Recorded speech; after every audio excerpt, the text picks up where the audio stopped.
Алтын жүрөк. Елена Соколова.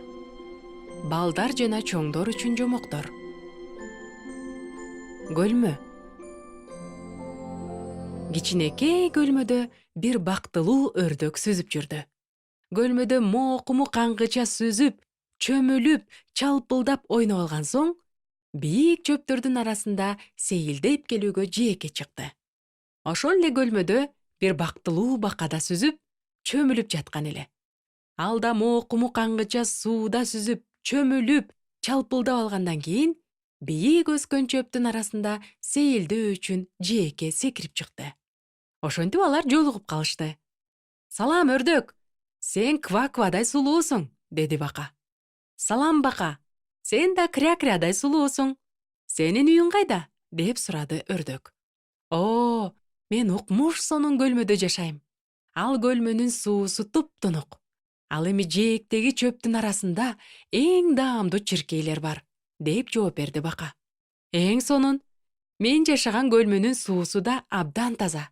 Анын тегерегинде да даамдуу чиркейлер көп. Жүрү меникине конокко». «Эң сонун болот», — деп бака кубанып кетти. Ошентип өрдөк баканы көлмөсүнө ээрчитип жөнөдү. Алар көлмөгө келишкенде, бака таң кала өрдөктү карап: «Сен мени мага таандык болгон көлмөгө коноктоого чакырдыңбы?» — деди. Өрдөк да баканы таң кала карап: «А эмне үчүн менин көлмөмдү сен өзүңдүкү деп жатасың?» — деди. Бака менен өрдөк көпкө талашып тартышты. Бирок көлмө кимге таандык экендигин чечише алышкан жок. Акыры талашкандан чарчашты да: «Экөөбүз жарышабыз. Ким биринчи болуп көлмөнүн аркы өзүнө сүзүп барса, көлмө ошонуку болот», деген чечимге келишти. Ошентип өрдөк менен бака сууга секиришти да, болгон күчтөрү менен буттарын чалпылдатышып, көлмөнүн түбүндөгү ылай баткакты, чөп чаардын бардыгын аралаштырып, аркы өзгө сүзүп барышты да. Жээкке экөө бирдей жетишти. Алар абдан толкунданып, ачууланып жатышты. Себеби көлмө кимге таандык экендиги дагы деле белгисиз эле. «Анда эмесе мындай кылабыз. Кимибиз таякты алыс ыргытсак, анда көлмө ошонуку болсун», — деп сунуштады бака. «Мен макулмун», — деди өрдөк. Алар таяктарды алып ыргыта башташты. Көлмөнүн үстү ар кандай таяктар, чырпыктар менен булганды. Ошентсе да кимиси алыс ыргыткандыгын биле алышкан жок. Бир маалда көлмөнүн жээгине Даня деген бала колуна жасалма кемесин көтөрүп келип калды. Ал көлмөнүн канчалык булганганын жана жээкте алдан тайып чарчап калган бака менен өрдөктү көрүп, ыйлагысы келип кетти.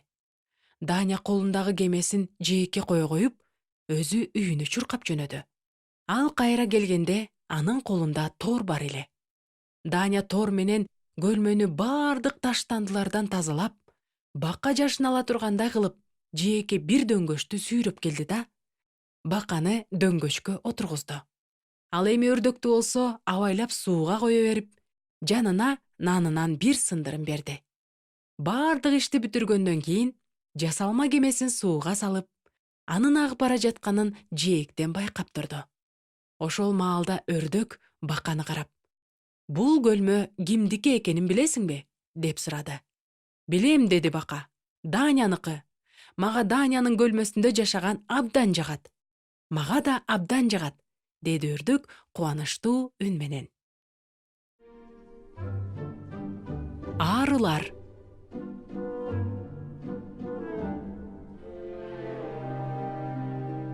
Жайдын ысык күндөрүнүн биринде эки ары бирден чака көтөрүп, бал чогултуу үчүн уясынан учуп чыгышты. Жжж! Бир маалда алар кооз гүлдөп турган гүлдү көрүштү. Экөө бирдей гүлгө учуп барып коноюн дегенде, баштары менен сүзүшүп алышты. «Бул менин гүлүм», — деди биринчи ары. Жок, бул менин гүлүм», — деп жооп кайтарды экинчи ары.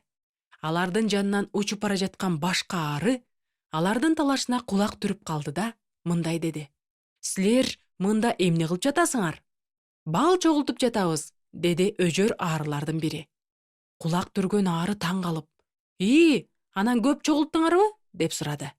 Алардын жооп берүүсүнө тоскоол болуп, бир көпөлөк учуп келип, гүлдүн үстүндөгү аарылардын ортосундагы талаш тартышка кызыга карады.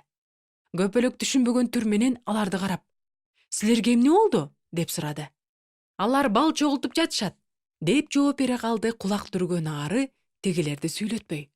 "Таң калыштуу", деди көпөлөк. "Таң калаарлык эч нерсе жок", деди сүзүшүп алган аарлардын бири. "Биз адилеттик үчүн күрөшүп жатабыз. Так эле эр жүрөк баатырлардай болуп. Силерге бул үчүн сыйлык берет деп ойлоп жатасыңарбы?" деди көпөлөк тамашалап. "Угуп жатасыңарбы? Мындай эр жүрөктүүлүк үчүн бизге сыйлык берилиши керек экен", деп биринчи ары кубанып кетти. "Андай болсо, мен артка кетенчиктебейм. Өлсөм да бекем турам", деди экинчи ары чечкиндүү үн менен. Аларды сырттан байкап, кулак түргөн аары ыйлагысы келип, "Ойлонгулачы, башкалар силерди бал алып келет деп үмүттөнүп, күтүп жатышат го. Бири-бириңерге жол бергиле. Тегерегиңерде башка кооз гүлдөр көп го", деди. "Гүлдү берип койсок, балды кантип чогултмак элек?" деди талашып жаткан эр жүрөк аарлардын бири. "Так ошондой", деп кубаттаган үн менен экинчи аар айтты. "Эгерде бири-бириңе жол бере берсең, балсыз каласың да". Талашты карап турган аары терең үшкүрүнүп, башын капалуу шылкыйтып, талаада жайына өскөн гүлдөрдөн бал чогултканы учуп кетти. Ал эми көпөлөк өзүнүн кооз канаттарын желпип, өжөр эки аарыны тегеректеп учуп жүрдү. Бир маалда ал токтоп калды да, назик үн менен: "Өзүңдүкүн эмес, жакыныңдын пайдасын көздө деген сөздү мен бир жерден уккан элем", деди. Өжөр аарлардын бири кубанып кетти да, "Угуп жатасыңбы?" деп каршылашына кайрылды. "Сен өзүңдүн пайдаңды эмес, менин пайдамды ойлошуң керек. Ошондуктан кет бул жерден. Бул менин гүлүм. Мен аны биринчи таптым". Ага экинчи ары мындай деп жооп берди: Жок, андай эмес. Сен менин пайдамды көздөшүң керек. Андыктан сен өзүң кет бул жерден". Ошентип кеч кире баштады. Өжөр аарылар талашып жаткан гүлдүн жалбырактары акырындап жабыла баштады. Талаштан чарчаган аарылар үйлөрүнө кайтууга мажбур болушту. Өлгүдөй чарчашкан аарылар уясына кирери менен кулап жатып да, бүтүп калган үндөрү менен башка аарыларга өздөрүнүн тууралыгын далилдеп, бири-бирин айыптап жатышты. Ал ушунчалык өжөр, өзүн гана ойлойт.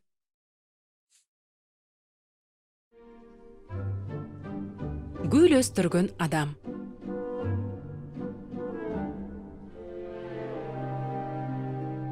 Бир чоң шаарда бийик кабаттуу үйлөрдүн биринин эң жогорку кабатында бир кичинекей балкон болгон. Жай мезгили келген сайын балкон ар түрдүү кооз гүлдөргө толуп турчу. Балкондун ээси кызыктай адам деген атка конгон эле. Ал сүйлөбөгөн, ар дайым маанайы суз жүргөн адам эле. Ал эми оройлугу анын мүнөзү оор адам экендигин далилдечү. Гүлдөрдү сүйгөн бул адам кантип дос күтүү керектигин билбегендиктен, көпчүлүк убактысын жалгыздыкта өткөрөр эле. Жылына бир жолу ал алыскы өлкөлөргө барып, ал жактан сейрек кездешкен эң сонун гүлдөрдүн уругун алып келчү. Мына ошондой алыскы саякаттарынын биринде ал базарды кыдырып жүрдү. Бир маалда көргөн көзүнө ишенбей таштай катып калды. Анын көз алдында эң укмуштуу кооз гүлдөр турган эле. Бейиштеги куштун канаттарындай кооз жана ачык түстөгү гүлдүн жалбырактары аны көргөн ар бир адамга кубаныч тартуулап турду. "Бул гүлдүн аталышы кандай?" деп соодагерден сурады ал. "Анын уругу канча турат?" "Гүлдөр чындык деп аталат. Ал эми анын уругу баасыз". "Эмне демекмин? Мен ар кандай гүлдөрдүн уругун сатам. Бирок жалгыз гана чындык гүлүнүн уругун сатпайм. Мына, башка гүлдөрдүн арасынан каалаганыңды ал", деп жооп кайтарды соодагер. "О, мен так ушул гүлдүн уругун кааламакмын. Башка гүлдөрдүн бири да керек эмес. Сен бул гүл үчүн каалаганыңды сура. Бардыгын берүүгө даярмын". "Эмне демекмин? Сен алыстан келгендей көрүнөсүң. Эгерде бул гүлдү алууну ушунчалык каалап жатсаң, анда мен сага аны белек кылам". Ошентип биздин саякатчыбыз өзүнүн шаарына кайтып келгенден кийин балконуна чыгып, өзүнчө идишке чындык гүлүнүн уругун сээп койду.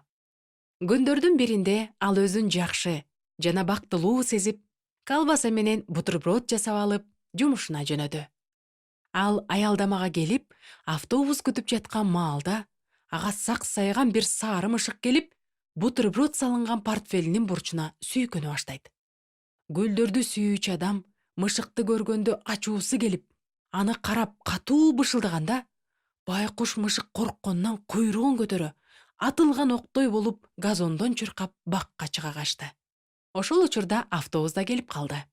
Гүлдөрдү сүйүүчү автобуска отурду. Ошол замат анын балконундагы гүл себилген баягы идиште узун жана кыйшайган текенек өсүп чыкты. Бир нече аялдамалардан өткөндөн кийин гүлдөрдү сүйүүчү автобустан чыкканга камына баштады. Ал автобустун ичиндеги адамдарды портфели менен түрткүлөп, ороңдоп алдыга жылып бара жатканда, бирөөнүн баштыгын жөөлөп алды. Анан бир аял нааразы үн менен: "Этият болсоңуз, сураныч", деди. Гүл өстүрүүчү болсо ачуулана: "Көрүнгөн жерге баштыкты койбош керек да. Байкап жүрбөйсүңөрбү?" деп борс этти. Ал автобустан чыгып, өзү иштеген кеңсеге кирди. Ал эми балкондогу идиште дагы бир узун, кыйшайган жана жабышчаак текенек өсүп чыкты. Гүлдөрдү сүйүүчү ишине кечигип жаткандыктан, аны алдынан жетекчиси тосуп чыгып: "Сиздин кечигип келгениңизден улам, биз кардардын буйрутмасын убагында жеткире албай калдык", деди. Тиги болсо көздөрүн жала оорута ирмегилеп, байкуш түр менен мындай деди: "Ой, билесизби, мен өзүмдү начар сезип жаттым. Анан керектүү даарыны тапкыча, ал дары жардам бергиче". Балкондогу идиште дагы бир кыйшайган, жабышчаак текенек өстү. Кеч киргенде гүл өстүргүч үйүнө кайтып келе жатып, көптөн берки таанышын жолуктуруп калды. "Салам, иштер кандай?" деп сурады таанышы. "Жакшы, а сен жакшы көрүнөсүң." "Рахмат, сен дагы жаман эмес. Дагы деле саякаттап жүрөсүңбү?" "Ооба, жаңы гүлдүн уругун да алып келдим." "Азаматсың, ийгилик сага." "Рахмат, кош бол." Тиги таанышы алыстап кетээр менен гүл өстүргүч: "Эмне мынча ыркыйып арык?" деп күңкүлдөдү. Балкондо дагы бир текенек чыга калды. Гүлдөрдү сүйүүчү үйүнүн эң жогорку кабатына көтөрүлүп, балконуна кирип, баягы идиштеги өсүп турган текенектерди көргөндө: "Бул эмне? Чындыкпы?" деп кыйкырып жиберди. "Кантип эле ушул чындык болсун? Жалаң гана текенектер. Ах, ошол алдамчы, ошол соодагер!" Ал ачууланып жатканда, тамдын башынан эртең мененки аялдамадагы сары мышык секирип түштү. Кыжыры кайнап турган гүл өстүргүч: "Жогол бул жерден!" деди кырылдаган үн менен. Мышык шүмүрөйө түштү. Ал эми идиште дагы бир текенек чыга калды. Муну көргөн гүл өстүргүч ооз ачылып: мына ушул үчүн текенек өскөн тура. Мына ушул үчүн гүлдү ушундайча атап койгон тура", деди да мышыкты өзүнө мээримдүү чакыра баштады. "Мый мый мый мый мый". Так ушул учурда идиштеги өсүп чыккан текенек анын көз алдында кайра топуракка кирип кетти. Гүл өстүргүч өзүнүн бөлмөсүнө кирип, креслого отуруп, көзүн жумуп ойлоно баштады. Ал өзүн кандай алып жүргөндүгү көз алдына тартыла түштү. Бул капалуу көрүнүш эле. Андан кийин ал өзүн мурда кандай алып жүргөнүн, негизи эле жашоосундагы мурунку жагымсыз адаттарын эстеди. Анын көздөрүнө жаш айланып, ыйлап баштады. Кийинки күнү гүлдөрдү сүйүүчү ишине камынып жатып, кечигип калбайын, эч кимге ашыкча сөз айтып албайын, эч кимди капалантып, же таарынтып албайын дегендин камын көрүп жатты. Анын оюн бир гана ушул нерселер толтуруп турду. Арадан бир нече убакыт өттү. Күндөрдүн биринде гүл өстүргүч өзүнүн балконуна чыкты да, жомоктогудай кооздукту көргөндө селейип катып калды. Көптөн бери эч нерсе өспөгөн баягы идиште гүлдөр жайнап калган экен. Бейиш кушунун канаттарындай куулган гүлдүн жалбырактары күнгө чагылышып, бир укмуштуу кооздукту жаратып турду. Көзүнүн жашы төгүлгөн гүл өстүргүч: "Мага чындыкты белек кылган адам, сага рахмат", деп шыбырап жатты.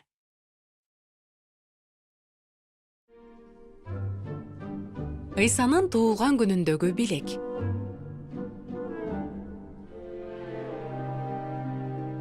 Эч кимеси жана эч нерсеси жок бир кедей бала бар эле. Анын Женя деген ысымынан башка апасы да, атасы да эч нерсеси болгон эмес. Женя бир чоң үйдүн абдан кичинекей бөлмөсүндө жашачу. Бул үйдүн кожойкеси абдан бай аял эле. Ал аялдын абдан көп кызматчылары болгон. Алар үйдү эң кооз жана жайлуу көрүнүп туруш үчүн абдан көп иштешчү. Эч кимиси жана эч нерсеси болбогон байкуш Женя ашканадагы кызматчыларга жер жемиштерди тазалап, идиштерди жууп, таштандыларды чыгарып жардам берчү. Чоң үйдүн кожойкесинин уулу болсо, өтө кежир жана эрке өскөн бала эле. Анын көп нерселери бар. Шкаф толо кооз көйнөктөр жана костюмдар, сандык толо бут кийим, өтүк, кроссовкалар, кымбат баалуу оюнчуктар жана түстүү сүрөттөр бар калың китептер. Компьютер менен видео магнитофон. Бирок анын пазл деп аталган оюнчугу жок эле. Себеби бай аялдын уулу арзан баадагы нерселерди же өз колу менен чогултчу нерселерди жек көрчү. Кээде байкуш Женя таштандыларды чыгарып жатканда сынып калган оюнчуктарды эле эмес, эч сынбаган бүтүн оюнчуктарды да таштанды челектен таап алчу. Кожойкенин уулу баардык оюндардан бат эле тажап кетчү. Ал эми аны тажаткан нерселердин баардыгын ал таштандыга ыргытчу. Таштандыдагы оюнчуктарды көргөн Женя өзүн кармай албай, аларды чогултуп, бөлмөсүнө жашырып коёр эле. Бирок ар бир мындай учурдун аягы жаман аяктачу. Ал тапканын жупуну бөлмөсүндө канчалык жашырса деле, кожойке дайыма таап алчу. Анан үй кызматчыларын урушуп, аларды жазалачу. Ал эми табылган оюнчукту Женянын көз алдында тебелеп тепсеп, сыртка ыргытып жиберчү. Ал абдан бай жана сараң аял эле. Күн сайын кечки саат 10 болгондо, ал ар бир бөлмөгө кирип, жарыгын өчүрүп чыгаарын баардыгы билишчү. Женя караңгылыктан абдан коркчу. Кечки саат 10дон кийин ал төшөгүндө ары бери ооналап, шыпты тиктеп, ыйлап, көпкө чейин уктай алчу эмес. Ыйсанын туулган күнү жакындап калган күндөрдүн биринде эч кимиси жана эч нерсеси болбогон бала оюнчук саткан дүкөндүн жанынан өтүп бара жатты. Мен бул дүкөнгө кирип, жөн эле карап чыксам болот да, деп ойлонду Женя. Дүкөндөгү сатуучу бир кымбат баалуу кийинген кардар менен сүйлөшүп жаткан эле. Дүкөнчү Женяны көргөндө: "Эй бала, сенин акчаң барбы? Эгерде жөн эле карап көргөнү кирген болсоң, анда дүкөндүн сыртынан кара. Көргөзмө терезеде баардыгы коюлган" деди. Женя сыртка тез чыгып кетти. Анын артынан баягы кымбат кийинген адам да чыкты. Ал Женянын артынан барып: "Сенин атың ким?" деп сурады. Женя: "А сенин ат энең кайда? Менин эч кимим жок. Атам да, апам да жок. Ким менен жашайсың? Токтой тур, мен баарын билем. Сен бир абдан бай жана сараң аялдыкында кызмат кылып жашайсың." "Ооба", деди таң калган Женя. "А сиз кимсиз?" "Мен периштемин. Ыйсанын туулган күнүнүн алдында ар түрдүү каалоолорду аткарам. Сен каалаган оюнчукту да сага белек кыла алам." "Рахмат, бирок керек эмес. Себеби ал оюнчукту баары бир тартып алышат да." Периште жылмайып: "А сен кайсы оюнчукту алгың келмек?" Женя көздөрүн жүлжүйтүп, кыялданган үн менен: "Оюнчук бул жакшы. Бирок билесиңби, Периште, менин каалоом бул караңгылыктан коркпой калуу" деди. Анан ал башын шылкыйтып, кечирим сурап, чоң үй турган тарапты көздөй тез-тез басып кетти. Себеби ошол үйдөгү кичинекей бөлмөдө гана анын көз жашын эч ким көрбөйт. Периште ызы чуу болгон көчөдө бир нерселер жөнүндө ойлонуп, бир саамга туруп калды. Андан кийин ал дүкөнгө кайтып келди. Көп өтпөй дүкөнгө бир аял кирди. Сатуучу жагымдуу үн менен: "Эмнени каалайсыз?" деп сурады. "Мени Ыйсанын туулган күнүн майрамдоо үчүн бир бай үй бүлө чакырды", деп түшүндүрө баштады аял. Анан колунда баардыгы болгон, абдан кежир жана эрке өскөн бир балага белек алышым керек. "Кийлигишип жатканым үчүн кечирим сурайм", деди каяктан чыга калгандыгы белгисиз болгон кымбат баалуу кийинген адам. Ошол сиз айтып жаткан баланын бир да пазл оюнчугу жок. Мына ушул оюнчукту ага алып барууңузду сунуштайм. Бейтаныш көңүр түстүү сүрөтү бар коробканы көрсөттү. Тиги аял коробканы бир карап, сунуштаган адамды бир карап, "Фу, кандай жагымсыз жана бозоргон сүрөт. Чын эле ага ушул нерсе керек деп ойлойсузбу?" Ооба, эч шексиз. Аял бейтаныш адамды дагы бир жолу карады. Негизинен ал сунуштап жаткан күңүрт сүрөттүү пазл оюнчугу шектенүүнү жаратып турса да, анын сырткы көрүнүшү, кымбат баалуу пальто жана бут кийим, жагымдуу жүзү ишеним туудургандай эле. Кантсе да аял бейтаныштын кеңешин кабыл алды. 2 күндөн кийин майрам болду. Бай аялдын абдан сонун кооздолгон үйүндө коноктор чогула башташты. Келген коноктор көңүл ачып, ар кандай тамактардан жеп, кубанып жатышты. Анан белектерди ачуу маалы да келип калды. Кожойкенин уулу оролгон белектерди биринин артынан бирин ача баштады. Баардык белектерин ачып чыккача бир топ убакыт өттү. Бөлмөнүн ортосунда ачык түстүү кагаздардан бир чоң үймөк толду. Эми мунун баардыгы таштандыга айланды. Женя болсо аларды жыйнап, сыртка ыргытышы керек болот. Майрам соңуна чыкты. Женя баштыктарга таштандыларды салып, өзүнүн милдетин чынчылдык менен аткарып жатты. Анан адаттагыдай эле айрылган кагаздардын арасында ачылбаган коробканы көрүп калды. Ал пазл оюнчук эле. Мындай окуялар кандайча аяктаарын Женя жакшы билчү. Ошентсе да, ал коробканы колтугуна катып, таштанды болгон баштыктарды сыртка алып жөнөдү. Таштандыларды ыргытып койгон соң, бала өзүнүн бөлмөсүнө чуркап барып, пазлды төшөгүнүн астына катып койду. Майрамдын эртеси күнү үйдөгүлөрдүн баардыгы эс алышып, көпкө укташты. Бир гана кызматчылар, албетте, Женя дагы эрте турушту. Ал кызыгуу менен сүрөттү чогултуп жатты да, кожойке ойгонгуча сүрөттү толугу менен чогултуп бүткөнгө жетишти. Ошол эле кечте, адаттагыдай эле кечки саат 10-до, кожойке кызматчылардын бөлмөсүндөгү жарыкты өчүрүп чыгуу үчүн кирди да, пазлдан чогулган сүрөттү көрүп калды. Сүрөттүн күңүрт түсүн жана канчалык кызыксыз экендигин көргөн аял аны ыргытууга көз чумшоодон баш тартты. Сүрөттү көз кыры менен карап, бөлмөнүн жарыгын өчүрүп, эшикти бекем жаап чыгып кетти. Женя караңгылыктан коркконунан ыйлап жибере жаздады. Бирок күтүүсүздөн бөлмөнүн ичинде шамдар жагылгандай болуп, ал чогулткан сүрөт жарык берип жаркырап жатты. Женя демин катып, фосфоресцирдик боектор күндүзгү жарыкта көрксүз, ал эми түнкөсүн жарык кылган сүрөттү карап кубанып жатты. Ал сүрөттө башында тикенек таажы кийген адамдын сөлөкөтү тартылып, "Ыйса сени сүйөт" деген сөздөр жазылып турган эле.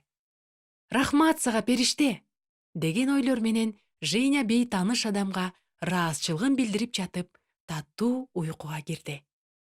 Мындан кийин ал эч качан караңгылыктан коркпой калды. Ваза.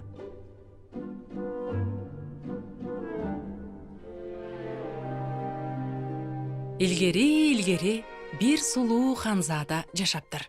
Күндөрдүн биринде ал үйлөнүүнү чечти. Кыздардын баардыгы ал үчүн абдан сулуудай көрүнүп жатты. Никелешүү бир эле ханзаданы толкундантып жаткан жок. Себеби баардыгына маалым болгондой, ханзада тандаган кыз келечекте аны менен бирге өлкөнү башкарат эмеспи. Ал ханыша болгондон кийин колуна бийликти кабыл алат. Мына ошентип бир күнү башкарып турган падыша жана анын мураскор уулу ханзада хан сарайда майрам өткөрүп жаткандыгын жана ошол майрамда ханзада өзүнө келинчек тандап алаарын чабармандар өлкөнүн ар тарабына барып жар салып жатышты. Эмне боло баштаганын элестете аласыңбы? Элдер дүкөндөрдөгү эң кымбат баалуу жана кооз кездемелерди талап тунуп кетишти. Өтүкчүлөр болсо атластан жана парчадан тигилген эң кооз бут кийимдерди тигип жетишүү үчүн күнү түнү иштешти. Мыкты чебер саймачы аялдар да бет аарчы көйнөктөрдүн жакасын, жеңин жана этектерин эң сонун кылып саймалоодон баштарын көтөрбөй иштешип жатышты. Мына ошентип көптөн күткөн күн да келди. Хан сарайдын кире бериши укмуштуу окуяны толкундоо менен күтүп жаткан меймандарга толуп чыкты. Бир маалда келген меймандарды ханзада тосуп чыгып, "Бүгүн майрам болбойт" деп капалуу үн менен жарыялап калды. Ушундай болуп кетээрин күтпөгөн эл эмне кылаарын билбей калышты. "Эмне болуп кетти? Майрам эмне үчүн болбой калды?" деп келген меймандар таң калып жатышты. Ханзада болсо ушунчалык кейип тургандыктан башка эч сөз айта албады. Ал эми калган маалыматты падышанын сарай кызматкери элге түшүндүрүп берди. Майрамдын болбой калышына бир жагымсыз жагдай себеп эле. Ханзада атасынын сүйүктүү ваазасын сындырып алган экен. Ал ваазаны падышага анын колуктусу өкө баш кошкон күнү белек кылган болчу. Майрамга келгендер да бул окуяга Ханзададан аша капаланышты. Себеби хан сарайга келүү үчүн алар көп күч жумшап, көптөгөн чыгым болушкан да. Ушул мүнөттө келген меймандарга падыша чыгып, кооз кийинген элди карап мындай деди: "Кымбаттуу келген коноктор, силерди майрамсыз калтыруу туура эмес. Ошондуктан майрам боло тургандыгын жарыялайм. Бирок араңардан бирөөңөр менин шартымды аткарышыңар керек. Эгерде келген коноктордун арасынан ваазаны чогултуп, кайрадан мурунку калыбындай кылып бере алган кыз табылса, анда майрамды улантабыз. Андан да жакшысы, мага ваазаны бүтүн кылып чогултуп берген кыз менин уулумдун келинчеги болуп калат." Чогулган элдин арасында кубанычтуу үндөр чыгып, бардыгы жандана түшүштү. Ал эми падыша сөзүн уланта мындай деди: "Бирок билип койгула, вааза кайрадан жапжаңы кезиндегидей болсун. Бир да сыныкчасы артып калбашы керек." Падыша сөзүн аягына чыгаар замат меймандардын арасынан 100 кыз чыгып, ваазаны кайрадан мурунку калыбындай чогултуп берүүгө макул болушту. Кыздардын ар бири болгон күчүн жумшап, ынталуулук менен иштеп жатышты. Анткен менен вааза чогулуп бүткөн кезде баары бир сыныкчылардын бир нечеси ашык болуп калып жатты. Артып калган сыныктардан арылуу үчүн кыздар эмнени гана кылышпады. Чопон менен шыбап, ваазаны ички жагына бир сыныкка экинчи сыныкты жабыштырып, сыныктарды ваазанын түбүнө салып же жашырып жатышты. Мындай жол менен чогулган ваазаны Ханзадага алып келген сайын ал болгон катачылыктарды таап жатты. Ошондо ал эмгектенген кыздын көз алдында ваазаны кайрадан жерге чаап сындырып, кийинки кезектеги кызга аны кайрадан чогултууга берип жатты. Бул иш узакка созулду.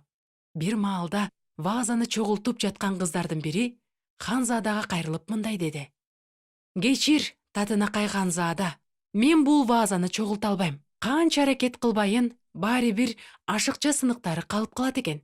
Анан дагы билесиңби, бул сыныктар ваазанын оймо чиймелерине таптакыр окшобойт. Бул кыз деле башка кыздардай болуп, сыныктарды көпкө карап, аларды улам бир жерден экинчи жерге жылдырып, ваазаны чогулткан эле. Антсе да сыныктар артып калды. Бирок кыз аларды жашырып койгон жок." Муну байкап турган падыша абдан кубанып кетти. Мына азыр анын амал көйлүгү ачыкка чыкты. Падыша кымбат баалуу ваазанын сыныктарына башка чопонун сыныктарын да аралаштырып койгон эле. "Мына, ушул кыз менин уулумдун келинчеги болот" деп кубанычтуу үн менен жарыялады падыша. Майрам шаңдуу улана баштады. Меймандардын бардыгы падышанын акылмандуулугуна таң калышып, Ханзаданын келинчегинин сулуулугуна суктанышып, чын жүрөктөн көңүл ачып жатышты. Үйлөнүү тою аяктагандан кийин Ханзаданын сүйүктүү жары болгон кыз ваазанын бетиндеги сүрөт оймо чиймелер эмес эле, кооздолуп жазылган сөздөр экендигин билди. Ал сөздөр сүйүү, ишенимдүүлүк, боорукердик, үмүт, башканы өзүңдөн жогору коюу. Ал эми берки чопонун сыныктарында болсо башка сөздөр жазылган эле. Көрө албастык, кошоматчылык, текебердик, жек көрүү. Мындай айырмаланган сөздөрдү бириктирүүгө кантип болмок эле? Бүт эле еще тазалайм деп кой, тиги отуруп алып передачаларды. Жашоонун мектеби.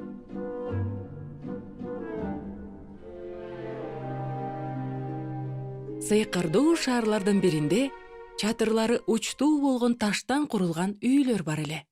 Ал үйлөрдүн чатырларында жаркырап күйгөн тактайчалар илинип турчу. Бул тактайчалардагы сөздөрдү көргөн адам ошол үйдүн кожоюну кандай көз караштар менен жашаарын билип алчу. Мисалы, ал тактайчаларда мындайча сөздөр жазылып турар эле.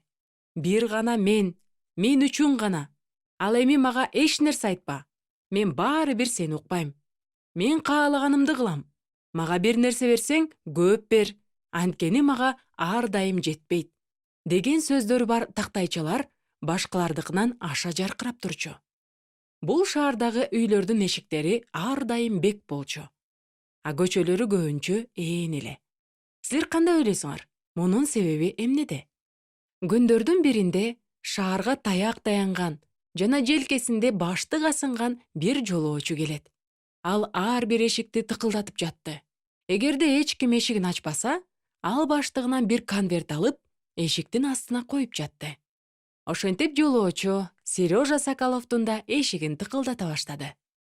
Бул үйдүн чатырындагы тактайда «Мен үчүн, мага, мен жөнүндө» деп жазылып турган эле. Үйдүн ичиндеги абал кандай экендиги жолоочунун оюна да келген жок.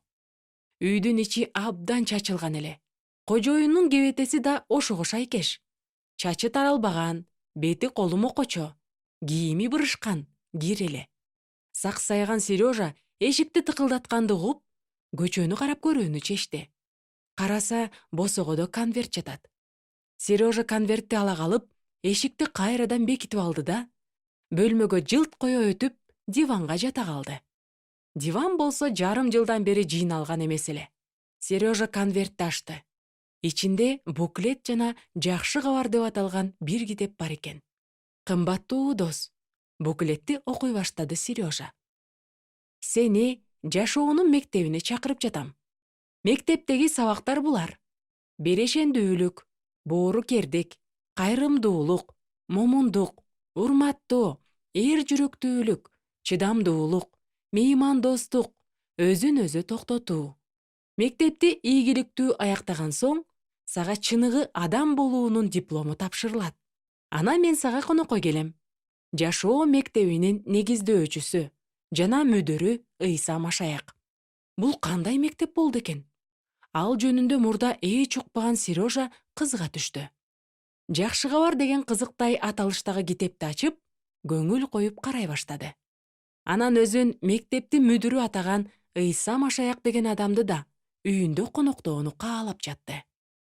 Ошол мүдүр менен таанышып эле койбостон, аны менен дос болгусу да келди. Ошентип күн артынан күн, ай артынан ай өтүп жатты. Сережа Соколов болсо «Жакшы кабар» деген китептин мазмунуна терең кирип, чыдамкайлык менен окуп жатты. Анан аны менен бир кызыктуу нерселер боло баштады. Ал эмнегедир бөлмөлөр таза болуп, төшөнчүлөр жыйылган, идиштер жуулган. Ал эми терезелер тазалыгынан жаркырап турушу керектигин айкын түшүнүп, үйүн иретке келтире баштады. Анан кандайча үйүнүн жаркырап, кубаныч тартуулап жаткандыгын Сережа өзү да байкабай калды. Анан калса, эски тактайчанын ордуна жаңысы пайда болуп, андагы «башкаларга арналган», «башкалар үчүн», «башкалар жөнүндө» деген сөздөр жаркырап жарык берип турду. Бул шаарга таяк кармаган жолоочу келген күндөн тарта, босогодо калтырылган катты окуп, кызыккан бир эле Сережа Соколов эмес, башкалар да кызыгып калышкандыгын айта кетүүм керек. Башка көчөлөрдүн жашоочулары да сырдуу мектептин окуучулары болууну каалап жатышты. Баарынан кызыктуусу, үйлөрдүн чатырындагы сөздөр жоголуп, алардын ордуна мурда эч ким көрбөгөн жана укпаган «Жардыларга жардам берем», «Башкаларды кечирем», «Жалгыз адамдарга барам», «Жамандыкты эстебейм» деген сөздөр жаркырай баштады. Ал эми мектепке барууну каалабагандар болсо, мындай сөздөрдөн чочуп жатышты. Мындайча түшүнүктөр менен кантип жашоого болсун? Өзүң жөнүндө кам көрбөй койсоң болмок беле? Деп жатышты алар. Кантсе да катты кабыл алгандар да, Кабыл албагандар да эшиктерин кенен ачып, бири-бирин байкап карап жатышты. Бардыгы көнүп калган тактайчадагы сөздөрдүн өзгөрүп жатканы эч кимди кайдыгер калтырган жок. Дагы кайсы тактай өзгөрөрүн, анда кандай сөздөр пайда болоорун бардыгы чыдамсыздык менен күтүп жатышты. Күн сайын улам жаңы үйдүн чатырындагы сөздөр өзгөрүп жатты. Досторду тапкым келет. Өзүң жөнүндө айтып берчи. Мага абдан кызыктуу. Менде бардыгы бар. Башкалар менен бөлүшүүнү каалайм. Меникинен тамактанып кетиңиз. Менин үйүмдүн эшиги достор үчүн ачык. Сыйкырдуу шаардын көчөлөрү жанданып, шаан шөкөткө толо баштады. Бул нерсе өздөрүн эшиктерин бекем жаап, тактайчаларындагы мен гана, бир мен үчүн, менден эч нерсе суроба, эч нерсе бербейм, эч кимди укпайм, мен акылсыз жана өжөрмүн, мен каардуу жана сараңмын, менде бардыгы бар, дагы болсо экен, деген эски жазууларын бекем сактаган шаардын тургундарынын кыжырдануусун туудуруп жатты. Балким, силер да ушул шаарда болгондурсуңар. Анын көчөлөрүндөгү ушундай жазууларды окугандырсыңар. Ал шаарды көрүп кетүү үчүн эле барбастан, ал жерде бир нече убакыт жашап көрсөңөр кандай болот эле? Силердин үйүңөрдүн чатырында кандай сөздөр жаркырап турар эле? Күн тартиби.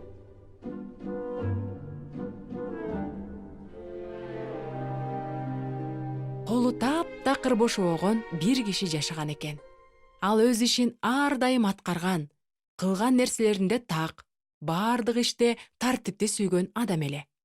Анын ар бир күнү мүнөтүнө чейин пландаштырылган болчу.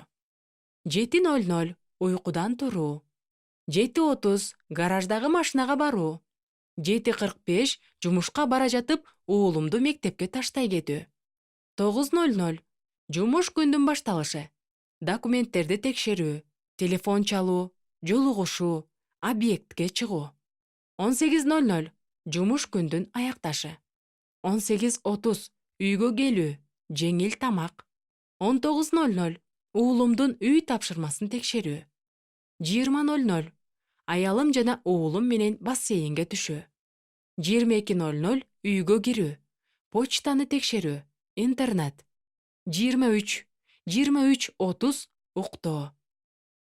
Күндөрдүн биринде тартипти сүйгөн бул адам Кудай бар экендигин, ал бардыгынын башчысы экендигин жана ошол Кудайга күн сайын сыйынуу керектигин угуп калат. Колу бошобогон бул адам өзүнүн күн тартибин олуттуу карап чыгат. Бирок андан сыйынуу үчүн бир дагы бош убакытты таппайт. Ал жарым саатка эртерээк туруп жана күндү Кудайга сыйынуу менен баштоодон башка жол жок экендигин түшүнөт. Ошентип күн тартибинде өзгөрүүлөр пайда болот.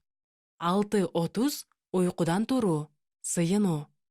Башында жаңы тартипке көнүү кыйынга турду. Себеби сыйынуу ал ар дайым жыйынтыгын көрүп жана сезип турган башка иштерге таптакыр окшош эмес эле.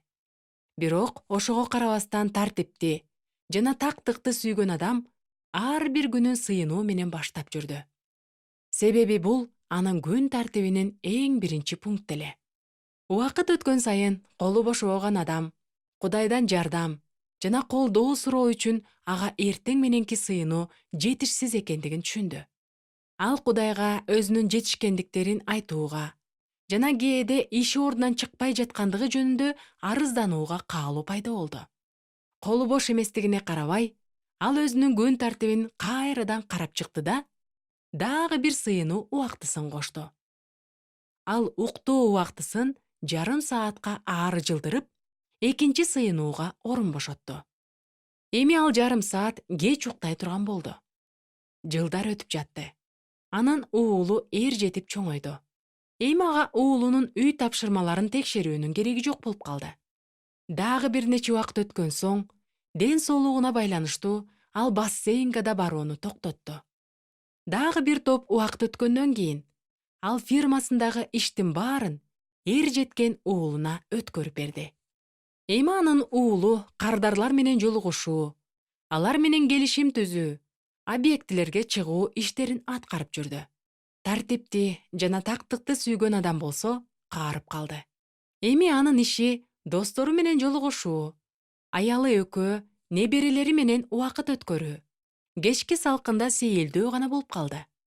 Бирок ар бир күндүн эң кубанычтуу учуру бул эртең менен жана кечки убакыт эле.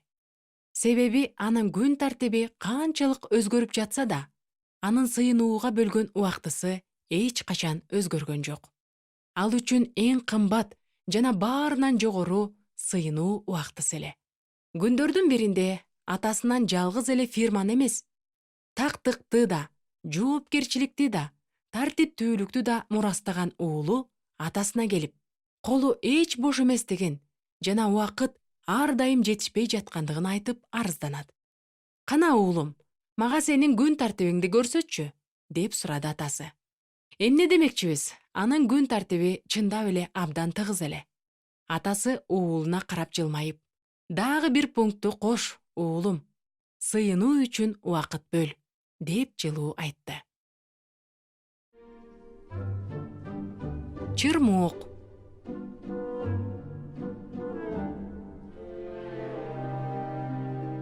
Алтынга окшогон буудайдын баштары күчкө жана ширеге толуп турушту. Алар данга толгон баштарын ийишип, оруу жыюу малын күтүп жатышкан эле. Булардын бири-бирине ийиле бышканын карагылачы, деп буудай таласын көргөн адамдардын бардыгы суктанып жатышты. Бирок буудайлардын тамырына жабыша өскөн чырмоокту эч ким байкаган жок. Чырмоок бул талаада каяктан пайда боло калды экен? Чырмоок буудайдын бир сабагына акырын сойлоп келип, ага мындай деп шыбырай баштады. Силердин баарыңарды карап туруп, ичим ачышып кетти. Силерди аяп турам. Эмне үчүн? Деди буудай. Силер бул жерде эч коргонуусуз, күндүн ысыгында да, жаан жаганда да турасыңар. Анан дагы оор дандарды көтөрүп турасыңар. Башыңардын ийилгенин карачы. Силерди абдан аяп турам. Өзгөчө сени аяп жатам. Сен башкалардай эмес экенсиң. Мени менен сүйлөшүп, мага көңүл бурдуң. Сен жөнүндө кам көргүм келип тургандыктан жүрөгүм жарылып кетчүдөй.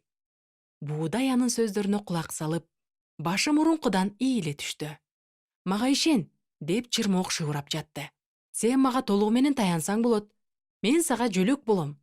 Сөздөрүн кубулжута төгүп, чырмоок буудайдын сабагын ороп чылгап, жогору көздөй сойлоп бара жатты. Буудайдын башына жеткен соң, канчалык жеңилгениңди сезип турасыңбы? Башыңды да башкалардан жогору көтөрүп калганыңды көрдүңбү? Деп чырмоок митаам үн менен сурады. Буудай чындап эле тикчиип тургандыгын көрүп, башкалардан өзүн жогору сезе баштады. Чын эле, мен эми бүкүрөйбөй калдым. Бул талаада эң эле сымбаттуу жана сулуусу менмин, деп буудай сыймыктана баштады. Фу, карасаң, кандай аянычтуу көрүнүш. Тегерегимдин бардыгы шылкыйып, бүкүрөйүп турушат. Булар эмнени билип коюшуптур? Алыстагы токойду көрө алышпайт. Агып жаткан дарыялардын бар экендигин билишпейт. Асмандагы булуттарга баштарын көтөрүп карай алышпайт. Билесиңби? Деп буудай суктанганын уланта сүйлөп жатты. Сен чыныгы дос экенсиң. Сен болбосоң, бизди курчап турган дүйнөнү мен тааный алмак эмесмин. Чырмоок үндөбөдү. Эми ал сүйлөшүүнү каалаган жок. Бир гана уктоону самап турду. Себеби узакка созулган саякаттан кийин ал өзүнө ыңгайлуу жерди тапты. Эми ал буудайдын тамырына келген нымдуулуктун бардыгын сооруп, күндөн күнгө күчкө толо баштады. Чырмоок улам өсүп жаткандыктан, ал үчүн турган жери тар боло баштады. Ошондо ал эч кимден сурабастан эле башка буудайларга жабыша баштады. Бир күнү буудай сабагынын бошоп жана морт болуп калганын сезе баштады. Бул эмнеси? Деп көптөн бери ийбеген башын ылдый салып карады. Ал үрөйдү учурган көрүнүштү көрдү. Чырмоок аны жөлөп, күч бергендин ордуна өзү ага асылып алган экен. Ой, карасаңар, талаадагы буудайлардын бардыгы баштарын ийип турушат. Бир буудай гана тикчиип тик турат экен, деди талаадан өтүп бара жаткан адамдардын бири. Талаада чырмоок өсө баштаган тура, деп түшүндүрдү тиги адамдын шериги. Бул балее кайдан чыкты экен? Деп адамдар капаланып жатышты. Тикчиип Бийик көтөрүлүп турган буудайды биринчи байкаган адам жакын келип, чырмоокту тамыр менен жулуп салды. Буудайлар кубанычтуу шурулдашып, баштарын бири-бирине тийгизип жатышты. Жакында оруп жыюу маалы келет. Жүдөмүш. Ачык асман, жаркырап тийген күн. Ишемби күнү эс алуу үчүн мындан артык не керек? Подъезден 2 бала чыкты. Сен кайда барасың? Деп сурады бирөөсү. Жыйынга, балдардын чогулушуна, деп жооп кайтарды экинчиси. Ушундай сонун күндүбү? Сен жүдөмүш экенсиң. Мен болсо футболго барам. Эр жүрөк жана шамдагай болом. Жамгыр үйлөрдүн чатырларынан, бак дарактардын жылаңач бутактарынан суу куюлуп жатты. Баягы экөө подъезден чыгышты. Сен кайда барасың? Деп сурады бирөөсү. Жыйынга, даңктоо хоруна даярданабыз, деген жоопту укту ал. Ушундай жаандабы? Сен жүдөмүш экенсиң. Мен болсо дискотекага барам. Заманбап жана модалуу болом. Кыштын ызгаар күнү. Баягы экөө кайрадан подъезден чыгышты. Сен кайда барасың? Деп сурады бирөөсү. Жыйынга, бүгүн жекшемби да. Ушундай сууктабы? Сен жүдөмүш экенсиң. Мен сноуборд тепкени барам. Ден соолугум чым болуп оорубайм. Көп жылдар өттү. Жагымдуу жылуу күндөрдүн биринде подъезден 2 каарыган чал чыгып, жакынкы турган отургучка телпеңдеп араң жетип, жанаша отура калышты. Эх, каардым, эч кимге да керегим жок. Өмүрүм тез эле өтүп кетти, деп шамшаңдап сүйлөдү бирөөсү. Футбол ойногон күндөрүмдү эстейм. Эң мыкты оюнчу элем. Дискотекада да эң мыктысы элем. Сноубордту да баарынан жакшы тепчүмүн. Эми карасаң, эч кимге керегим жок. Жок дегенде эстеп турганга болот. А сенчи? Сен жүдөмүш экенсиң. Эмнеге? Менде да эстей турган күндөрүм көп. Жыйындагы балдардын чогулушунда мага Кудай мени сүйөрүн айтышкан эсимде. Жыйындын даңктоо хорунда ырдаганым эсимде. Эң сонун насаат сөздөр. Ошондой насаат сөздөрдүн биринде Кудай мени эч качан таштабай турганын, анан сырткы денебиз эскирет, ал эми ички адам күндөн күнгө жаңыланаарын, асманда мен үчүн жай жана чирбес мурас даярдалганын укканым эсимде. Мунун баарын айтып бүткөнгө убакыт жетпейт, деп жооп берет экинчиси. Алар сүйлөшүп отурушканда ошол жерге машина келип токтоду. Карасаң, бирөөгө машина келди, деп капалуу үшкүрүндү биринчиси. Ал мага келди. Бүгүн жекшемби да, жыйынга баруу керек. Менсиз кантип жыйын болмок эле, деди экинчиси жылмайып. Ушактар.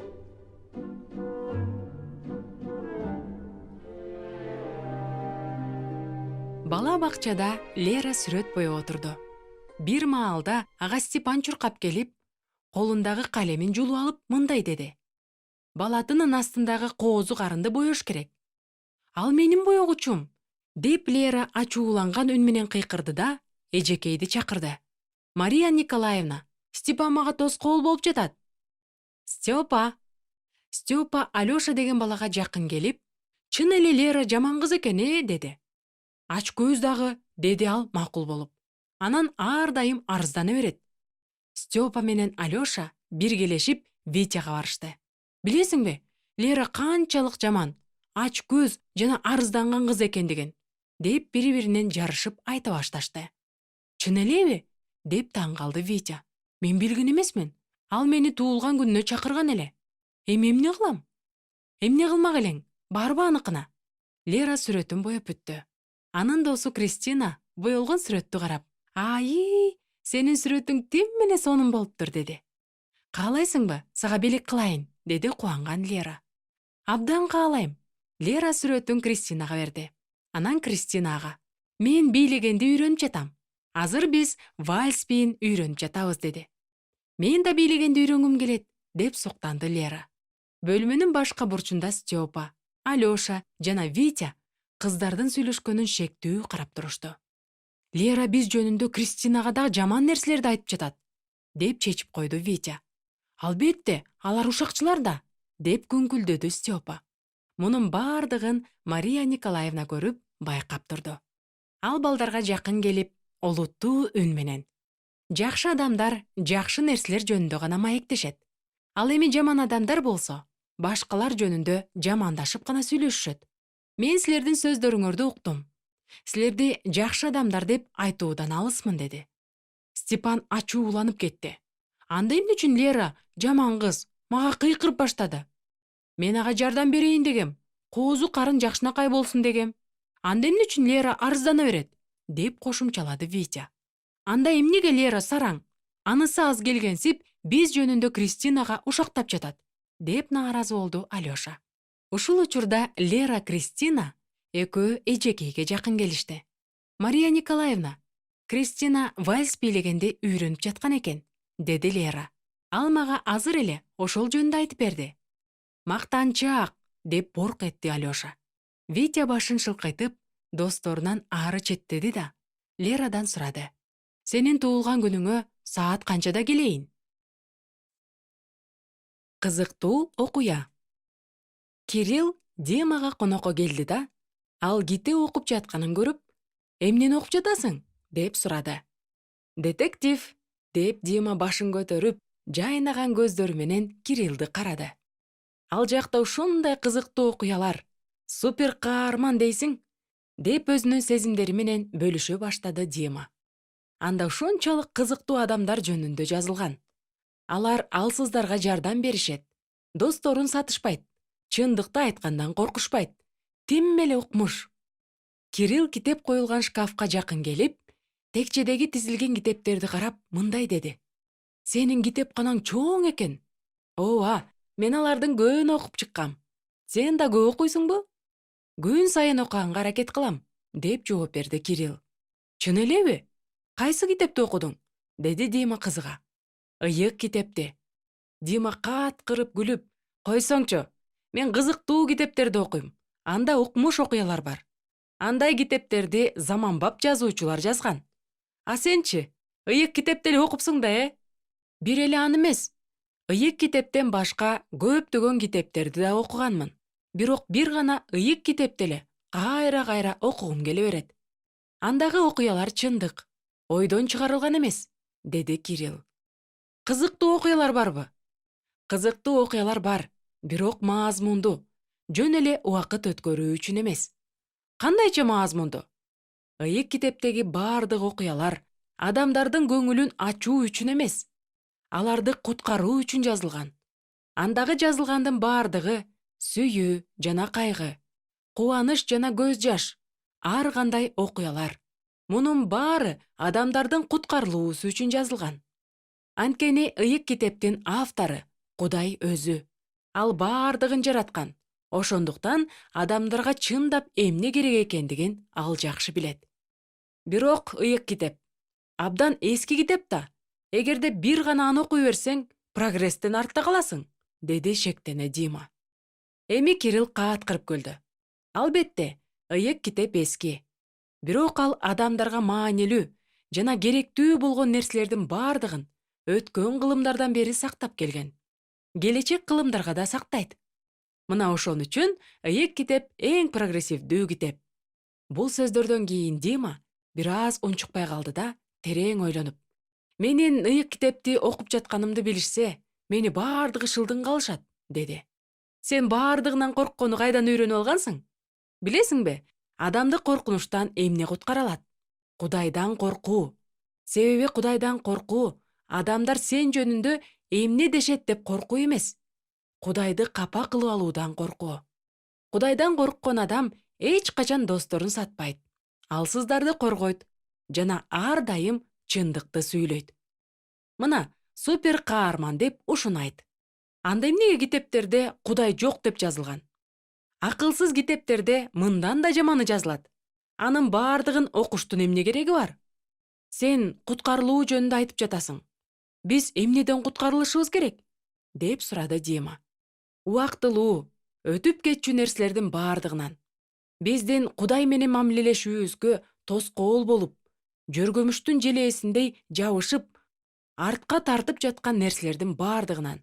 Мисал үчүн, сен башыңды көтөрбөй окуп жаткан детективден. Мойнума алам, мен ыйык китепти окуп көргөм. Бирок андан эч кандай кызыктуу окуя таппадым. Анан дагы көп нерсесин түшүнгөн жокмун. Каяктагы кызыктуу окуяларды айтасың? Андай болсо мага кел, экөөбүз чогуу окуйбуз, деп сунуш кылды Кирилл, кетүүгө даярданып жатып. Сөзсүз келем, мен өзүм да кызыктуу окуяга кирип чыктым окшойт, деп күлдү Дима. Кандайчы окуяга? Таң калды Кирилл. Чыныгы окуяга. Сен мага келдиң эле, мен китептерде жазылган каармандын жашоосу жөнүндө эмес, өзүмдүн жеке жашоом жөнүндө ойлоно баштадым. Көпүрө.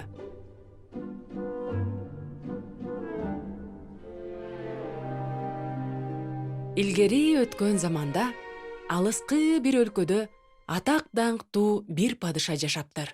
Ал абдан берешен, боорукер жана эр жүрөк болгон экен. Анын падышалыгы алыскы жерлерге чейин жайылган эле. Анын эли баардык жагынан кененчиликте жыргап жашашчу. Алар кездемелерди токуп, кийим-кечелерди тигишчү. Талааларынан жана бакчаларынан бай түшүм жыйнашчу. Ал эми падыша аларга кооз жайлоолордо жайылган койдун жүнүнөн жасалган жылуу, татынакай кийимдерди белек кылаар эле. Бул койлордун жүндөрү асмандагы булуттардай жумшак жана аппапакай эле. Падыша канчалык бактылуу жана тынчтыкта болсо, койлордун жүндөрү да ошончолук жумшак болчу. Койлор өздөрү жүн тарагыштарга жакын келип, жүндөрүн таратып турушчу. Ооба, ушул аспап так эле ушинтип аталчу. Жүн тарагыч. Бул өлкөнүн жашоочулары падышаны абдан жакшы көрүшчү. Алар падышага жылуу кийимдери калбай калганда гана эмес, жөн гана анын боорукердигине, аларды түшүнгөндүгүнө, аларды башкарып жатканына ыраазы экендигин билдирүү үчүн да келип турушчу. Бактылуу күндөр көпкө созулган жок. Күндөрдүн биринде алыскы, караңгы өлкөлөрдүн биринен каардуу ажыдар учуп келди. Ажыдар эли сүйүп жаткан боорукер падышаны жана анын жумшак жүндүү жакшынакай койлорун көрүп, ага көз артчу. Ошентип ажыдар койлорду элге таратып берүүсүн талап кылды. Анткени койлорду элдер жеп алышса, анда алардын ичинен эле жүндөн жасалган кийимдер чыга бермек, деп ойлоду. Андай кийимди жаңыртып туруунун кажети жок эле. Анан дагы эл кайра-кайра келип, падышанын тынчын алышмак эмес. Ажыдар элге койлорду падыша атайын эле бербей жатат. Себеби элдер ага келишип, аны менен суктанып турушун каалайт деп ойлоду. Каардуу жана ичи таар ажыдар так ушундай ойлоду. Мына ошондуктан аны ажыдар деп атап коюшканда. Бирок падышалыкта жашаган эл ажыдардын каалоосуна каршы чыгып, аларга койлорду таратып беришин каалашкан жок. Себеби алар падыша менен болгон жакын мамилелешүүдөн кубаныч алышчу. Ал эми белек кылынган жөндү падышанын аларга болгон сүйүүсүнүн далили катары кабыл алышчу. Ошондо каардуу ажыдар өзүнүн караңгы өлкөсүнөн учуп келип, оттуу дем менен катуу үйлөдү эле, падышалык экиге бөлүнүп алды. Бир жагында падышанын эли, ал эми экинчи жагында падыша жана анын кызматчылары калды. Ортосундагы туңгуюкка жердин түпкүрүнөн чыккан ылай суу толуп калды. Ошентип эл падышага келе албай, падыша да эли менен сүйлөшө албай калды. Ажыдар экиге бөлүнгөн падышалыктын үстүнөн учуп жүрүп, жыргап каткырып жатты. Падышасыз жашаганды үйрөнгүлө, деп кыйкырып жатты ажыдар. Өзүңөргө башка жактан кубаныч издегиле. Падышанын эли мурунку бактылуу жана тынчтыкта жашап жүргөн кезиндеги падышадан алган кийимдерин кийишип, жан сактап жүрүштү. Койлор да өзүнүн булуттай аппапакай жүндөрүн таратпай калышты. Мунун бардыгы падышаны абдан капалантып жатты. Бирок ал бул абалга макул болгон жок.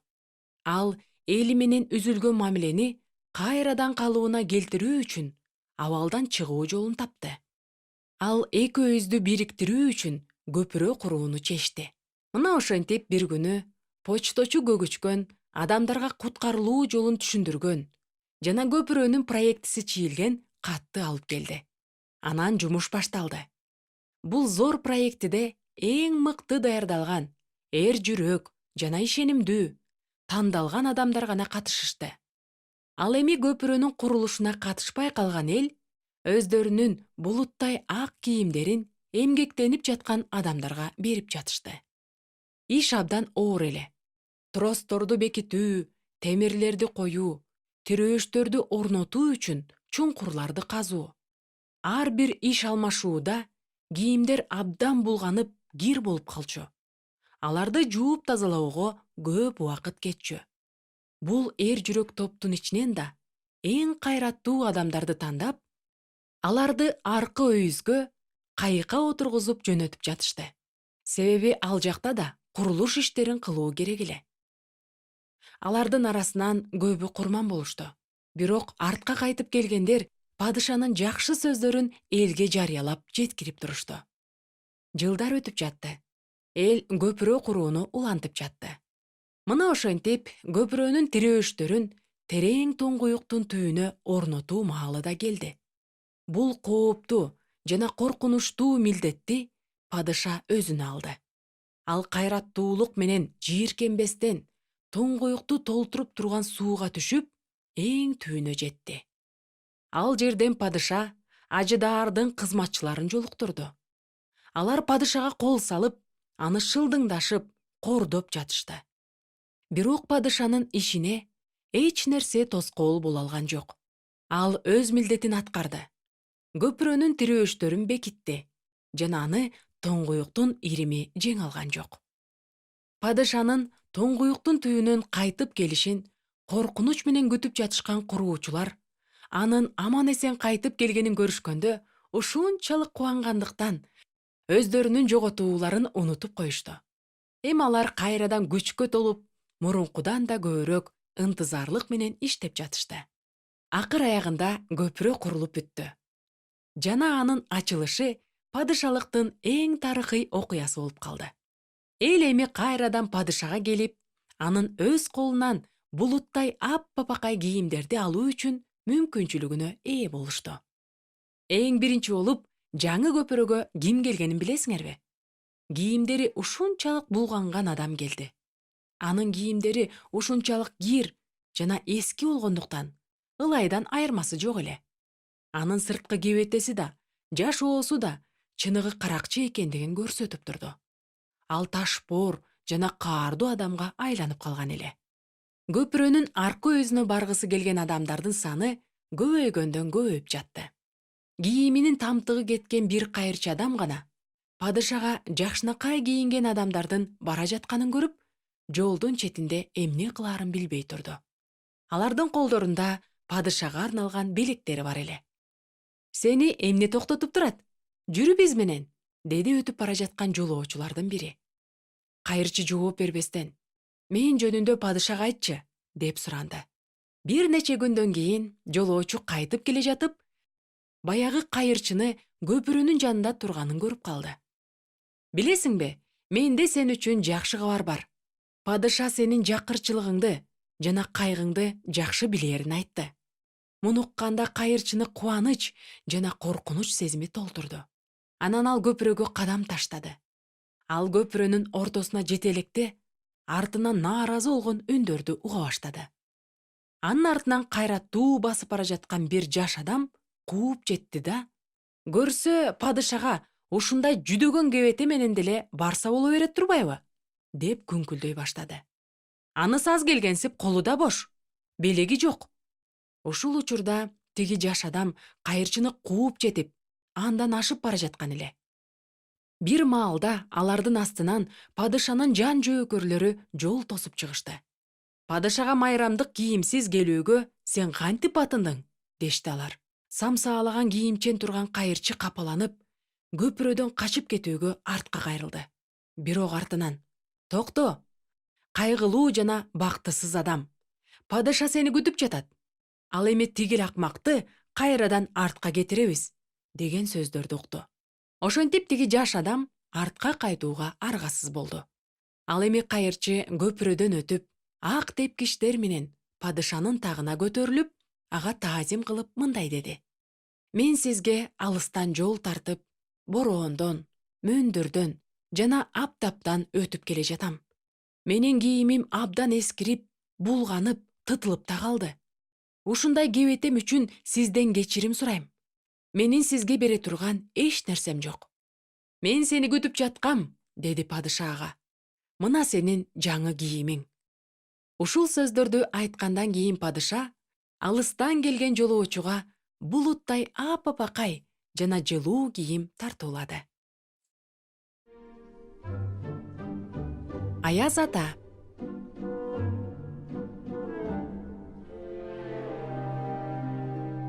Бир кичинекей шаарчанын балдары жаңы жыл келе турган түнү уктабай отурушту. Алар Аяз атаны күтүп жатышкан эле. Аяз ата келип, балатынын астына аларга белектерди кантип таштап кетээрин балдар көрүүнү каалап жатышкан. Албетте, бул тууралуу Аяз ата абдан жакшы билчү. Абалдан чыгуу үчүн ал ар кандай амалдарды тапчу. Мисалы, бир нече сыйкырдуу сөздөрдү айтып койсо эле, ал бир саамга абдан кичирейип кетчү. Ошентип Аяз ата атка чегилген чанасын тээп шаарга келди. Анан аны эч ким байкап калбасын деп, сыйкырдуу сөздөрдү айтып кичирейди. Анын аттары да, чанасы да, жада калса белектерди салган баштыгы да кичирейди.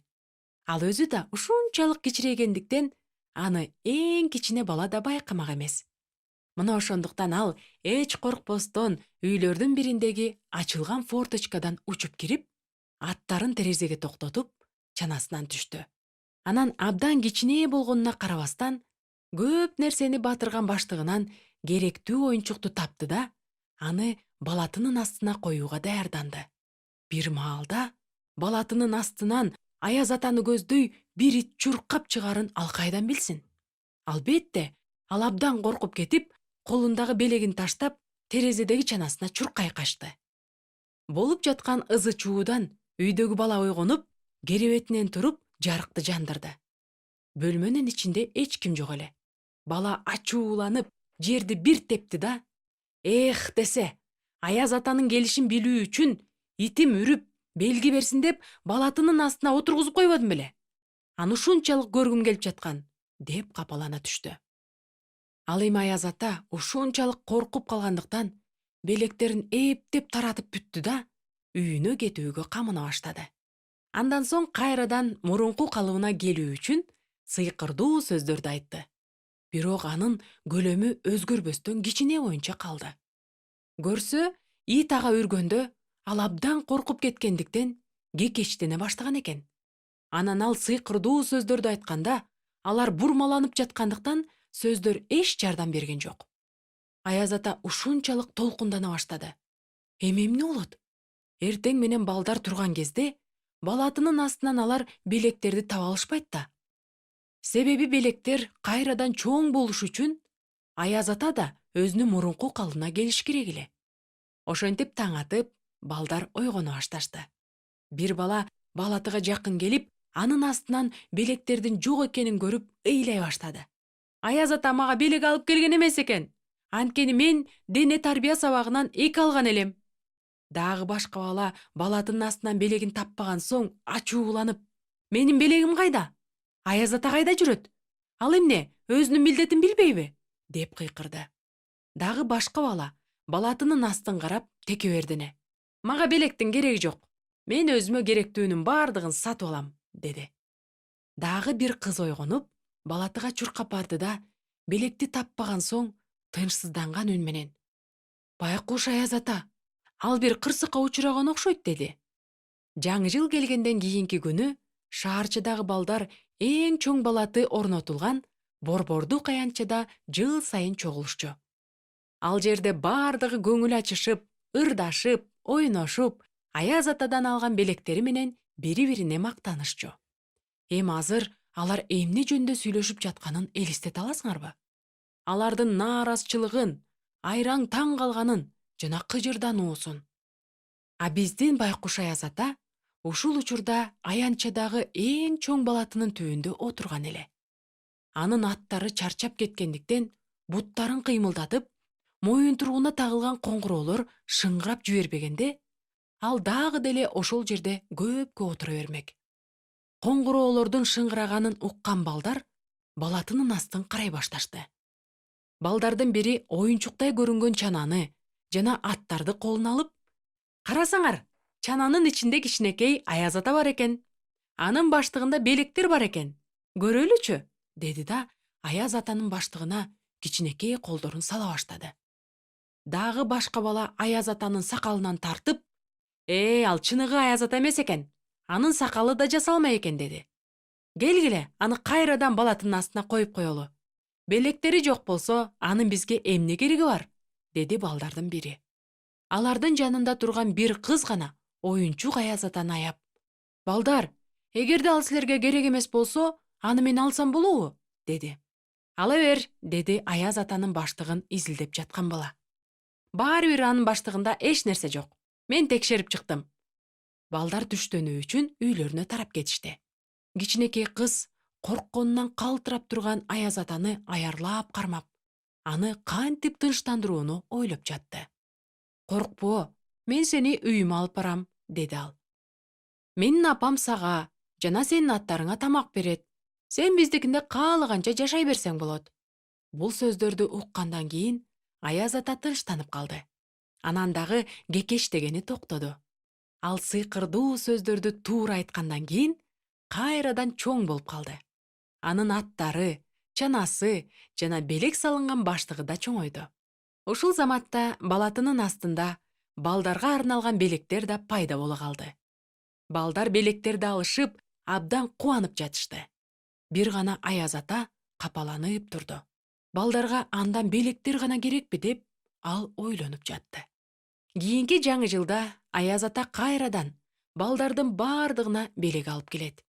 Тил алчаактарга да, тил албастарга да, мектепте жакшы окугандарга да, начар окугандарга да. Бардыгы мурункудай боюнча кала берет. Бирок бул шаарчада ойго келбеген бир окуя болуп өтөрү шексиз. Жайында күтүлбөгөн жерден кар жаайт. Бардыгы жердин атмосферасындагы аномалиялар тууралуу сөз кылышат.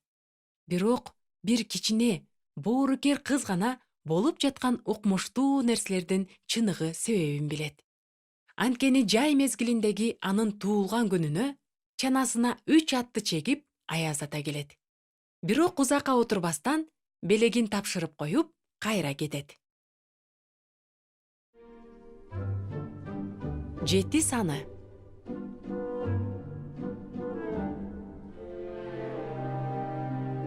Илгери бир падыша жашаптыр. Ал акыркы бир нече жылдар бою өзүнүн туулган күнүн эч майрамдаган эмес экен.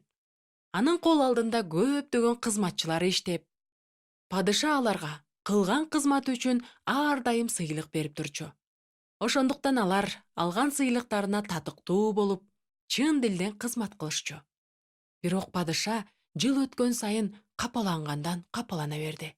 Себеби ал аны берген сыйлыктар үчүн эмес, жөн гана адамдар бири-бирин жакшы көргөн сыяктуу, аны да жөн эле жакшы көрүүсүн каалачу. Анан дагы падыша чыныгы досу бар бекендигин билгиси келчү. Ошондой күндөрдүн биринде падыша мындай деп жарыя кылды: "Менин кол алдымдагы адамдардын бардыгы мен үчүн 7 деген сан маанилүү экендигин билүүсүн каалайм. Бул сандын сырын чечип, анын мага кандайча тиешеси бар экендигин тапкан адам буга чейин болуп көрбөгөн чоң сыйлыкка ээ болот. Ал адамга мен өзүмдүн жүрөгүмдү арнайм." Ар бир каалоочу бул тууралуу өзүнүн пикирин айтса болот. Падышанын адамдары абдан толкунданышып, ар кандай божомолдорду келтирип башташты. Алардын бирөөсү 7 санын кагаздын бетине жазды да, аны ары бери карай баштады. Дагы бирөөсү сакалын сылап, терең ой жүгүртү. 7 санын терең илимий изилдөөгө салыш керек деп ойлойм", деди. Акылмандардын тобу кагазга жазылган 7 санын тегеректеп чогула калышты да, ар бири өзүнүн пикири менен бөлүшүп башташты. Бул сандын формасы кызыктай экен. Айкаш жыгачка окшоп да кетет экен. Ооба, бул форма ийгилик алып келет. Мен бул сандын өзгөчөлүгү эмнеде экендигин таптым окшойт. Аны 3кө же 4кө бөлүп койсок, анда сандардын сыйкырдуу мыйзамы боюнча болуп көрбөгөндөй күчкө ээ болосуң. Укмуш. Бирок достор, токтой тургулачы. Мен бир өзгөчөлүктү, башкача бир нерсени көрүп турам. Карасаңар, эгерде санды астын үстүнө каратып койсок, анда англис тилинде жазуу түрүндөгү L тамгасына окшош экен. Ой шумдук, бирок менин оюмча, силердин маегиңер узакка созулуп кеткен жокпу? Деп падыша талашып жаткандардын сөзүнө кийлигишти. Анда эмесе үйлөрүңөргө тарагыла. Ырайымдуу падыша, мен бир нече сөз айтсам мүмкүн бекен? Деп эч кимге билинбеген кызматчылардын бири падышага таазим кылды. Макул анда, сүйлө, бирок узакка эмес, деди падыша. Акылман кызматчыларынын ой жүгүртүүсүнө өкүнүп. Менимче эч шексиз, 7 саны биздин ырайымга толгон падышабыздын туулган күнү. Бул күндө майрам уюштуруу үчүн бир нерсе кылууга мага уруксат берүүңүздү суранат элем. Падыша сүйлөп жаткан кызматчысын карап жылмайып, мына, менин табышмагымдын жообу ушул.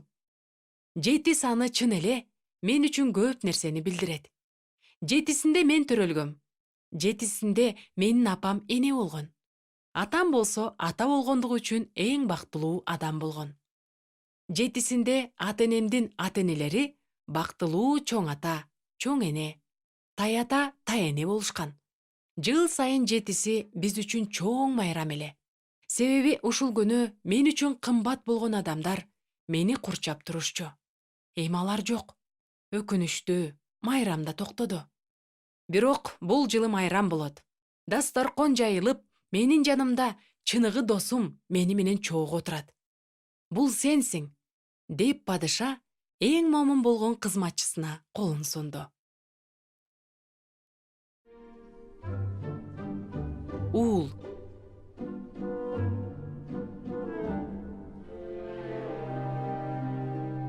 Апа, мен эшикке сейилдеп келсем болобу? Деп сурады апасынан Павлик. Болот, деди апасы. Бирок саат 6да карындашыңды бала бакчадан ала кел. Сураныч. Павлик эшикке чыгып, достору менен футбол ойноп жүрдү. Саат 6 болгондо ал досторуна кайрылып, мен карындашымды бала бакчадан алып келишим керек, деди. Достору чурулдашып, кел дагы бир саат ойной туралы. Карындашыңды бир аз кечирээк алсаң эч нерсе болбойт, дешти.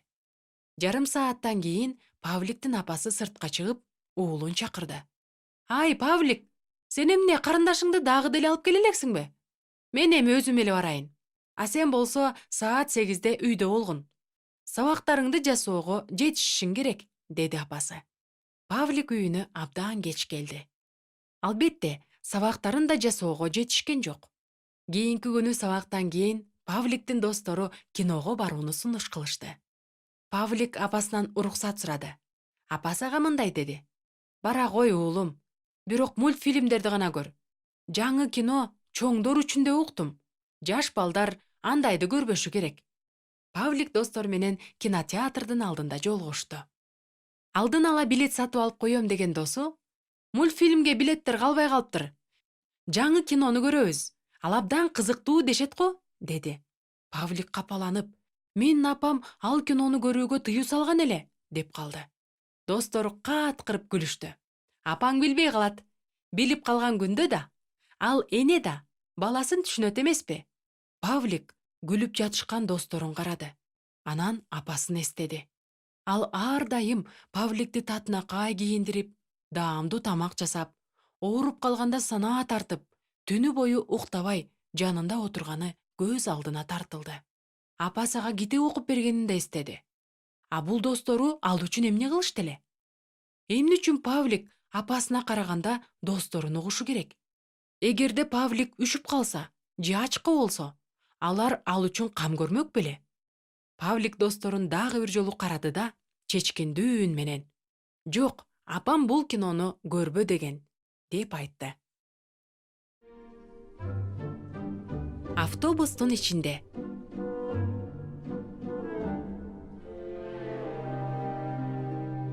Автобус токтоочу аялдамада бир кемпир турду. Бир маалда автобус да келип калды. Бирок анын эшиги кемпир турган жерден алысыраак болуп калды. Автобустун эшигине жетип, ага чыккыча кемпирге бир нече кадам таштоого туура келди. Муну карасаң акмак десе, киши кайсы жерде турганын көргөн жокпу? Жүргүнчүлөргө түшүү ыңгайлуу болсун үчүн жакыныраак токтосо болбойт беле? Деп кемпир автобуска күңкүлдөп жатып түштү. Автобустун ичинде адамдар аз эле. Бош орундуктар да көп болчу.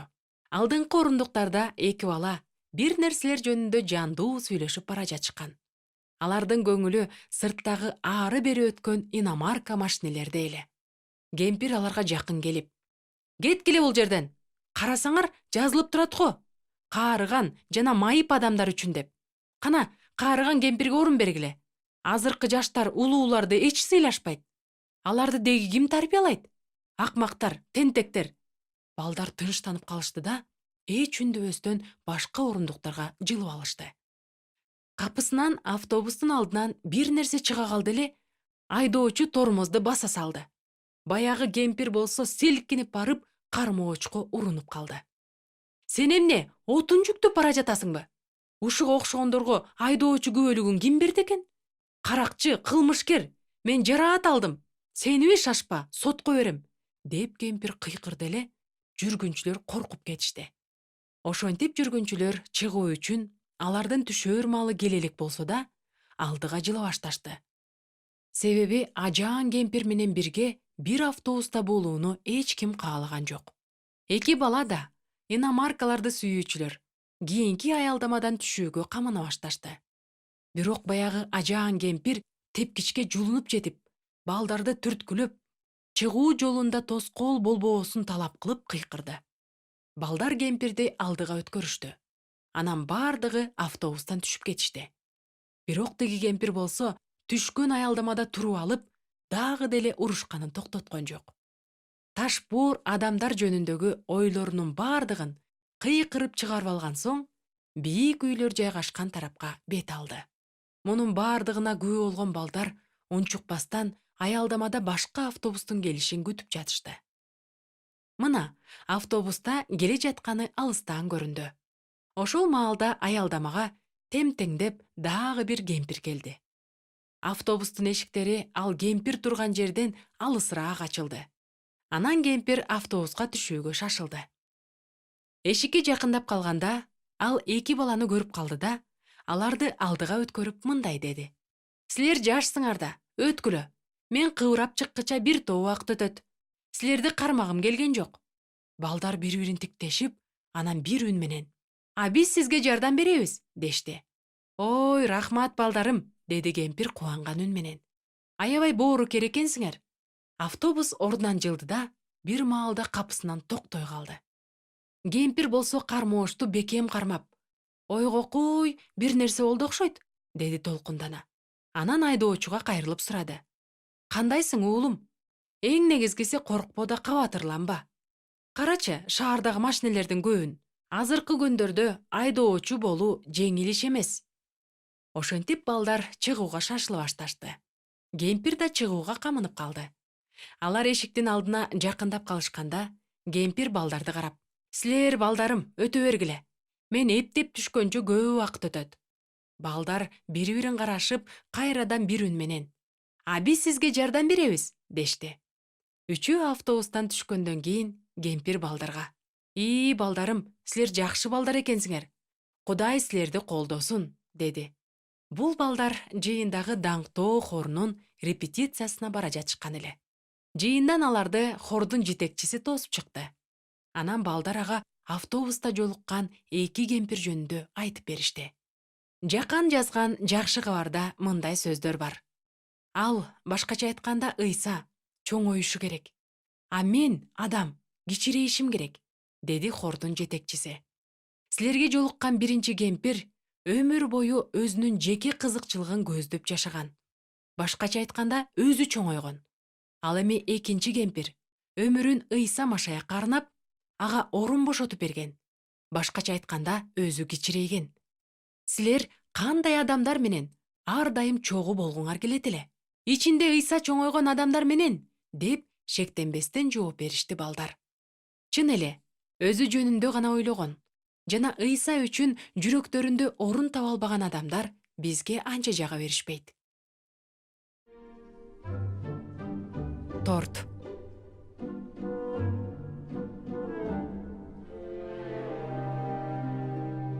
чоң майрам жакындап калган эле. Апасы майрамдык тамактардын тизмесин алдын ала түзүп, жана керектүү азык түлүктүн эң мыктыларын сатып алып койгон эле. Ал конокторго сюрприз катары торт жасоону чечти. Тортту жасоо үчүн ал жумуртка, каймак май, коютулган сүт, шекер, ванилин, шабдаалы, ананас, анан дагы даам берүү үчүн ликер да сатып алып койду. Уктардын алдында апасы кызына кайрылып мындай деди: Ох, эртең аябай көп жумуш бар. Бардыгын өз убагында кылууга жетишсем экен. Кийинки күнү үйдөгүлөрдүн бардыгы уктап жаткан кезде кызы абдан эрте турду. Ал апасын кубандырууну чечти. Өз алдынча жумуртка кууруп, куймак жасады. Мөмөлөрдөн салат даярдап, коютулган сүткө ванилин жана ликер кошуп крем жасады. Апасы ойгонду. Анан ордунан туруп, бетин жууду да ашканага кирди. «Сюрприз!» деп кызы бактылуу үн менен кыйкырып тосуп алды да, даярдалган дасторконду көрсөттү. Апасы болсо отургучка отуруп, башын чайкап, оор үшкүрүндү. Ал таптакыр жылмайгысы келген жок. Себеби кызы даярдаган сюрприз аны кубандырган жок. «Эмне кылмакчыбыз эми?» деди апасы. «Азыр экөөбүз дүкөнгө барабыз. Даярдан». Апасы менен кызы жакынкы дүкөндөрдү кыдырышып, бир нече кезектерден өтүп, үйгө оор баштыктарды көтөрүп келишти. Анан үйгө келгенде апасы мындай деди: «Акчаны мен ойлогондон 2 эсе көп сарптадык. Мына ошондуктан келе жаткан жумада мен сага мектептеги тамак үчүн акча бере албайм». «Апа, майрам болбойбу?» «Майрам болот, торт дагы болот. Бүгүн сатып алган азык түлүктөр торт үчүн эле да». Майрам көңүлдүү өтүп бүткөн соң, кечинде уктар маалда кызы ыйык китепти окуп жатты. Апасы болсо дивандын четинде унчукпастан отурган. Кызы апасын карап: «Жерде жамандык кайдан пайда болгон? Анткени бардык адамдар боорукер болууга жана жакшы иштерди кылууга ар дайым умтулушат эмеспи?» деп сурады. Апасы чарчаган жүз менен жылмайып кызын карады да: «Сен Эйден багындагы окуяны окудуңбу?» деп сурады. «Ооба, жакшылык менен жамандыкты билдирүүчү дарак жөнүндө да окудум. Эмне үчүн Кудай жамандыкты бейишке калтырып койду эле? Бейиште жамандык болгон эмес да. Кандайча? Бул дарак жамандыктын жана жакшылыктын дарагы эмес. Жамандык менен жакшылыкты таанытып билдирүүчү дарак эле. Адам жамандык эмне экендигин жана жакшылык деген эмне экендигин таанып билиши керек эле. Бул нерсе биринчи адамдан бери уланып келет. Көпчүлүк учурда жаман көрүнгөн нерсе жакшы болуп чыгат. Анан тескерисинче, биз жакшы деп эсептеген нерселер эң чоң жамандык болуп калат. Ай, апа, адам Кудайга тил алчаак болбогондугу үчүн ал аябай капа болгон тура. Азаматсың, муну өзүң түшүндүң. Бирок мен түшүнбөй турам. Эмне үчүн адам муну кылды? Өз алдынча бир нерсе кылып көрүүнү чечти да. Муну айтып жатып апасы кызына жылмайды да, көздөрүн алайтып койду. Кызы терең үшкүрүнүп: «Мага окшош турбайбы? Мен да тортко дайындалган азыктарды колдонуп койдум го, Азаматсың кызым, муну да өзүң түшүндүң». Фёдор жана коёндор.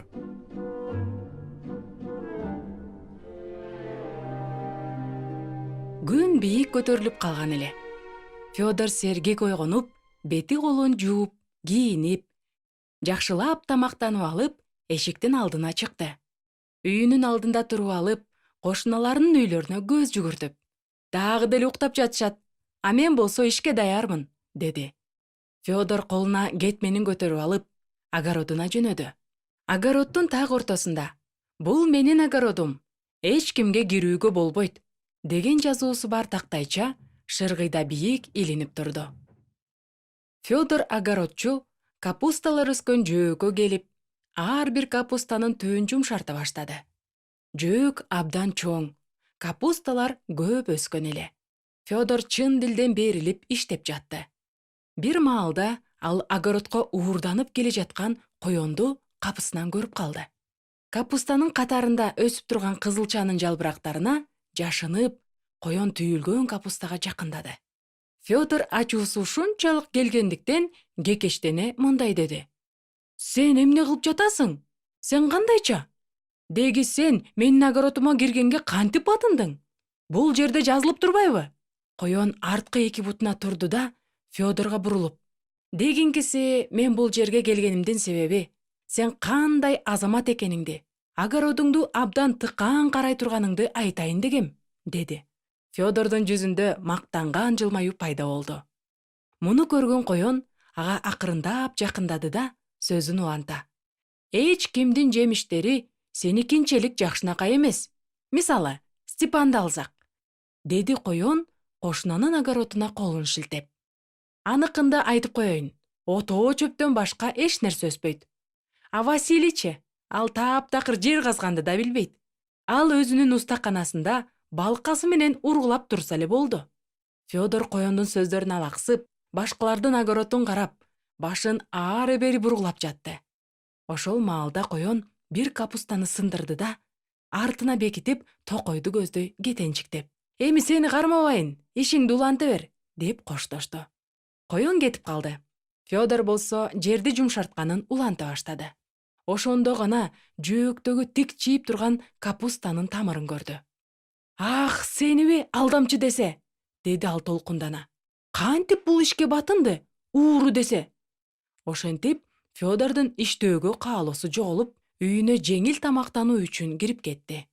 Жүрөгү оордонуп, тамактанып, бир аз эс алган соң, кайрадан огородко жөнөдү. Бирок алгач сыйынып алууну чечти. Теңир, мени ушул коендон сактачы. Сен ал кандай мытаам экендигин билесиң го. Федор огородко келип, жерди кайрадан жумшарта баштады. Абдан чарчады. Таалыган арка белин кээрип алуу үчүн өйдө көтөрүлдү да, токойдон анын огородуна чуркап келе жаткан коенду көрүп: Кет мындан, жогол! Деп кыйкырды. Коен болсо Федордун кыйкырыгын укмаксанга салып, ага жакындап, арткы бутуна турду да, эч камырабаган үн менен: Ой, менин курсагым ток. Сага мен дос катары кеңеш берейин деп келдим. Федор кетменин ары коюп, шектенип жатып сурады: анан? Сен капустаны эле өстүрө бересиң. Сабизди дагы эгип койсоң, мындан да жакшы болмок, деди коен. Балким капустанын түшүмү болбой калаттыр. Федор коендун сунушун ойлонуп, жерди карап калды. А коен болсо, учурдан пайдаланып, дагы 2 капустаны сындырды да, эптеп колуна батыра, аркасына катып, токойду карай кетенчиктей баштады. Макул анда, жакшы тур, эмгекчил, деп коштошту коен. Федор дагы 2 капустанын жоголгонун көрүп, мурункусунан да аша капа болду. Деги бул эмнеси? Бул кандай ууруга туш болдум мен? Федор ыйлап жиберди да, мындай деп сыйынды: Теңир, мени чыгым болуудан сактачы, ушул коендон коргочу. Ыйлап сыйынган соң, ал жерди жумшартууну уланта баштады. Ошол кезде жазуу илинген шыргыйдын жанында бир эмес, 2 коен келип калган экен. Ар бири жонуна баштык илип алыптыр. Федор коендорду көрөр замат кыйкырды: Кеткиле мындан, жоголгула, уятсыз уурулар. Дос, эмне мынча кыйкырасың? Деди таң калган коендордун бири. Сенин боорукердигиң жана ийкемдүүлүгүң жөнүндө шеригиме айтып бердим. Ал сени менен тааныштырып коюумду абдан суранды. Анан сендей жакшы адамды ага көрсөтөйүн деп ойлодум. Федор тамшана үшкүрүнүп мындай деди: Албетте, ар дайым жакшы иштерди кылууга аракет кылам.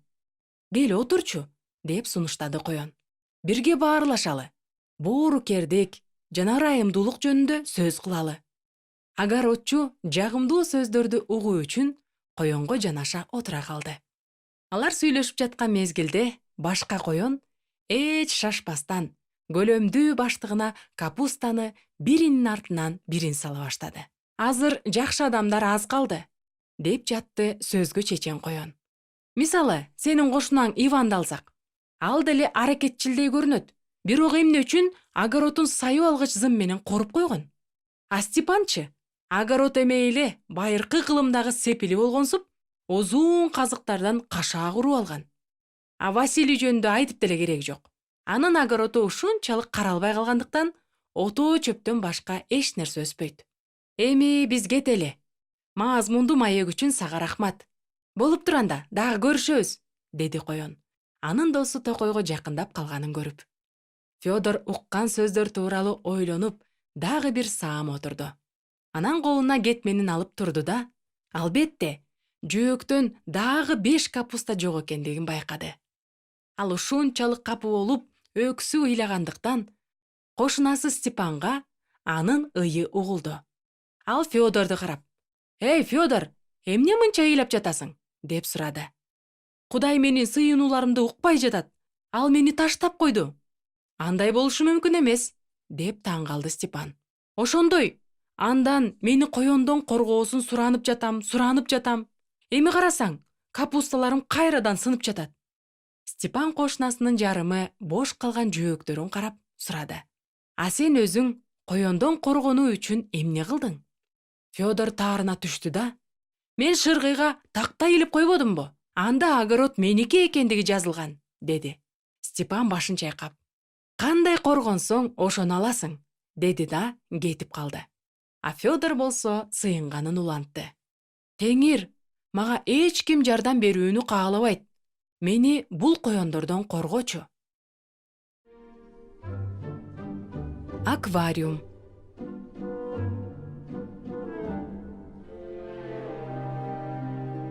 Эң кооз жана сонун аквариумдардын биринде анын жашоочулар үчүн абдан ыңгайлуу шарттар түзүлгөн эле. Анын түбүнө майда таштар тизилип, балыктар жашынуу үчүн эң сонун далдалар коюлган. Балыктарга өз убагында тамактар берилип турчу. Суу дагы атайын аспаптын жардамы менен ар убакта таза кычкылтек менен байытылып турчу. Балыктар оорубашы үчүн аквариумдун ичине микробторду өлтүрүп туруучу дары өсүмдүктөр отургузулган эле.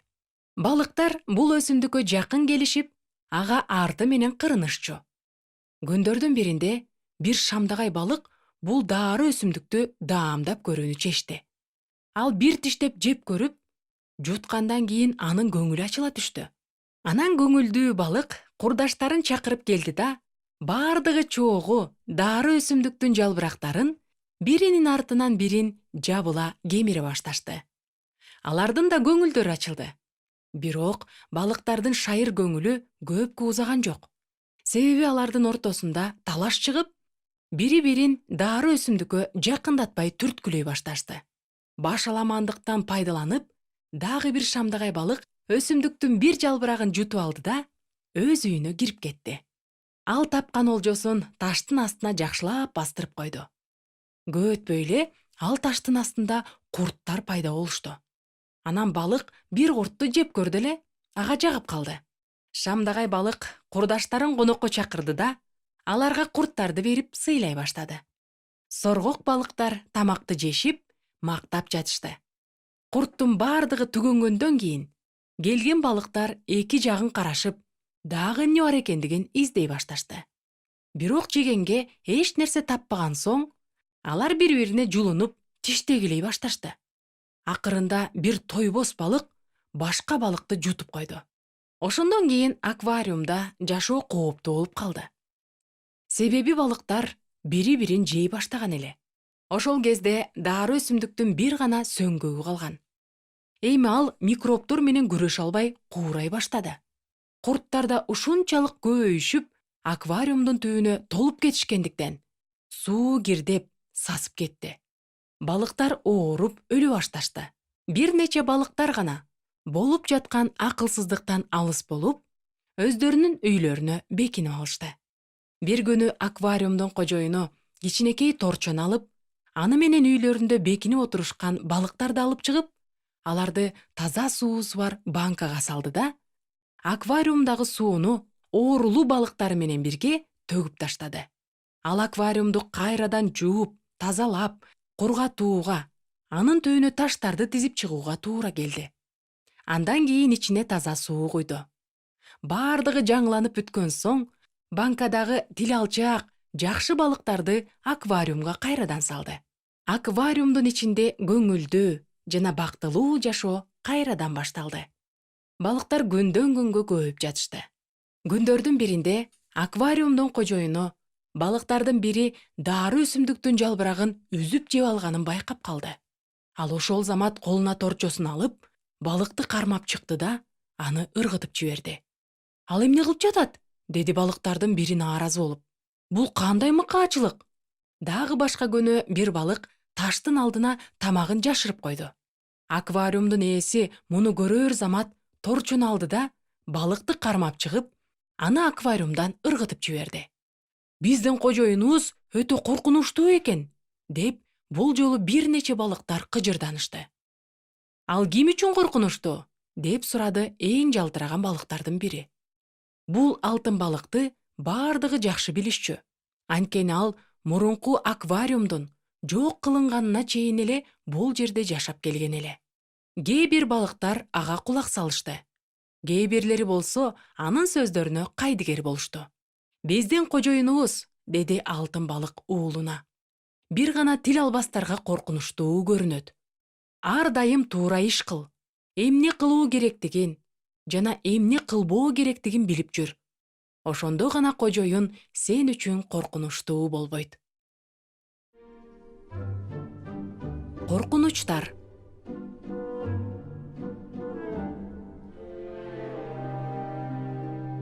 Автобус токтоочу жайга бир машина келип токтоду да, айдоочу терезесин түшүрүп, аялдамада күтүп турган адамдардын бирин чакыра мындай деп кыйкырды. Денис, кел жеткирип коеюн. Жакшы болбоду, Кирилл, деди Денис машинага отура калып. Анын эшигин жапты. Байкашымда айдоочу күбөлүгүн алган окшойсуң, Ооба, алдым. Чынын айтсам, өзүм да ишене албай турам. Денис болсо оор үшкүрүнүп мындай деди. А мен болсо эч качан айдоочу күбөлүгүн ала албайт окшойм. Аракет кылып көрдүңбү? Ооба, аракет кылгам. Анда эмнеге ала алган жоксуң? Корком. Тыюу салган белгилердин жана көрсөткүчтөрдүн көптүгүнөн башым айланып, кайсы жака жана эмне үчүн бара жатканымды унутуп коем. Ой, койсоңчу, деди Кирилл таң калып. Ушундай да болобу? Ооба, көп жолу болгон. Мисалы, кирүүгө тыюу салынат деген белгини көрсөм эле коркуп баштайм. А эмнеден? Мен эрежени бузуп, кирүүгө тыюу салынган жака бара жаткандай сезиле берет. Кирилл каткырып күлүп, бирок сен ал жака кирген жоксуң да, деди. А мага кирип кеткендей сезиле берет. Тыюу салынган белгини көргөндө эле ошол эрежени бузгандай боло берем. Тыюу салынган белгилер өтө коркунучтуу. Себеби эрежени бузсаң, сени жаза күтүп турат. Дагы бир мисал айтайын. Түз айдап бара жатам дейли. Анан алдымда кайрылуу үчүн жер деген белгини көрдүм. Анан мен түз барышым керек болсо да, ошол белги көрсөткөндөй кайрылып кетем. Муну угуп турган Кирилл башын чайкап. Кандай ойлойсуң? Белгилер эмне үчүн керек?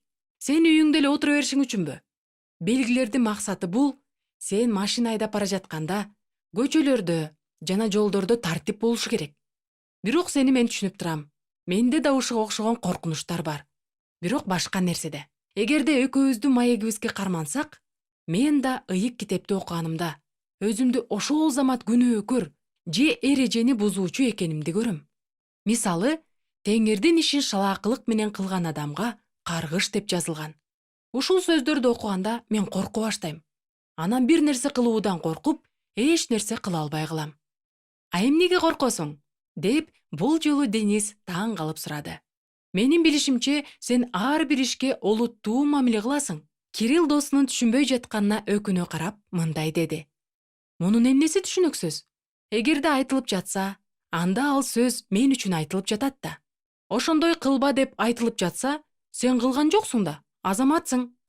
Кирилл жакшылап түшүндүрүүнү каалап, сага кантип түшүндүрсөм? Мына, мисалы, мен жугач уста болуп иштегим келет дейли. А ыйык китепте жер иштеткен дыйкан адам жөнүндө окудум. Анан менде да бардыгы туура болсун үчүн дыйкан болууну тандашым керек деп ойлоно баштайм. Ошентип тыюу салуулар жөнүндө окуп жатып кыйналып кетем, деди. Денис менен Кирилл бир нече светофордон өткүчө үндөбөй барышты. Жол катары тыюу салуу, эскертүү жана буйрук берүү сыяктуу көптөгөн белгилерди да көрүштү. Билесиңби, Кирилл, деди Денис тынчтыкты буза. Мына азыр экөөбүз сүйлөштүк го. Эми мен эч кандай белгилерден коркпогондой болуп, машина айдаганды үйрөнөм деп чечтим. А мен ыйык китепти окууну үйрөткөн сабакка барам да, эч нерседен коркпой жашашым үчүн аны окууну үйрөнөм деп чечтим. Алтын жүрөк.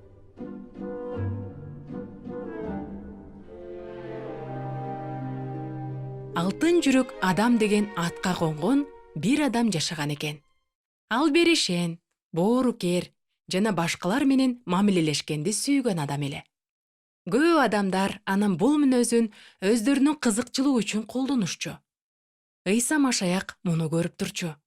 Күндөрдүн биринде алтын жүрөк адам деп аталган адамга Ыйса мындай деди: баарынан да сактай тургандардан жүрөгүңдү сакта. Макул, деди тиги адам. Бирок бул оңой эмес, деп алдын ала эскертти Ыйса Машаяк. Жүрөгүңдү мага берсең жакшы болот. Жок, деди боорукер адам чечкиндүү.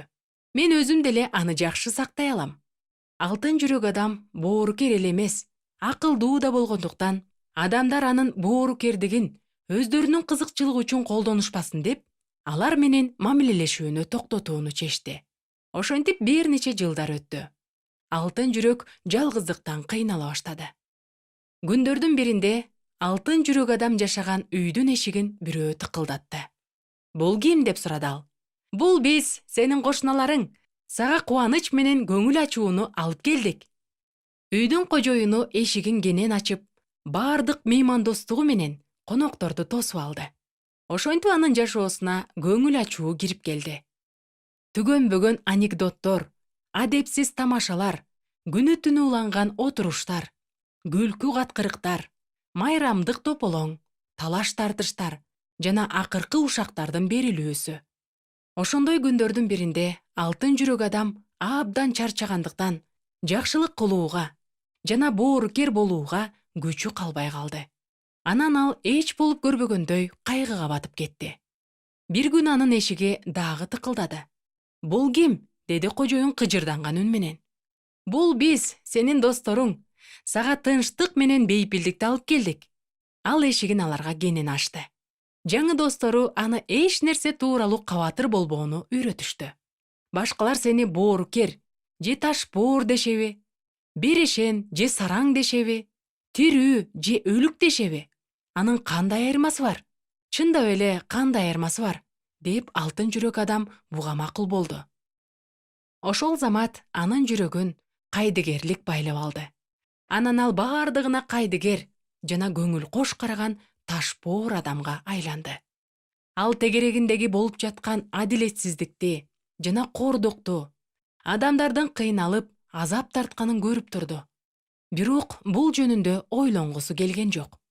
Анан көп өтпөй, ал дүйнөдөгү ташбоордукка көнүп, өзү да ташбоор, түнт, таарынчак адамга айланып, башкаларга жараат келтире баштады. Анын жашоосу баш аламандыкка толду. Ошондон кийин ал кайрадан Ыйса Машаякты жолуктурду. Ал ага кайрадан мындай деди: мага жүрөгүңдү берчи. Бирок менин жүрөгүм абдан бузулган. Эч нерсеге жарабай да калды, деп акырын гана көөрөдү алтын жүрөк адам. Баары бир аны мага бер, деди Ыйса Машаяк. Макул анда, ал, мени кечир. Ыйса Машаяк алтын жүрөк адамды жакында эле достору менен ушакташып жаткан адамдарга алып келди. Аларды көргөндө алтын жүрөктү уят менен өкүнүч куйкалап кетти.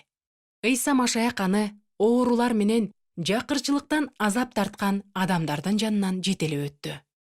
Бактысыз жана жакыр адамдарды көргөндө алтын жүрөк көтүр алгыс кайгыдан жарылып кетчүдөй болуп жатты. Бир саамга ал өлүп калгандай болуп сокпой да калды.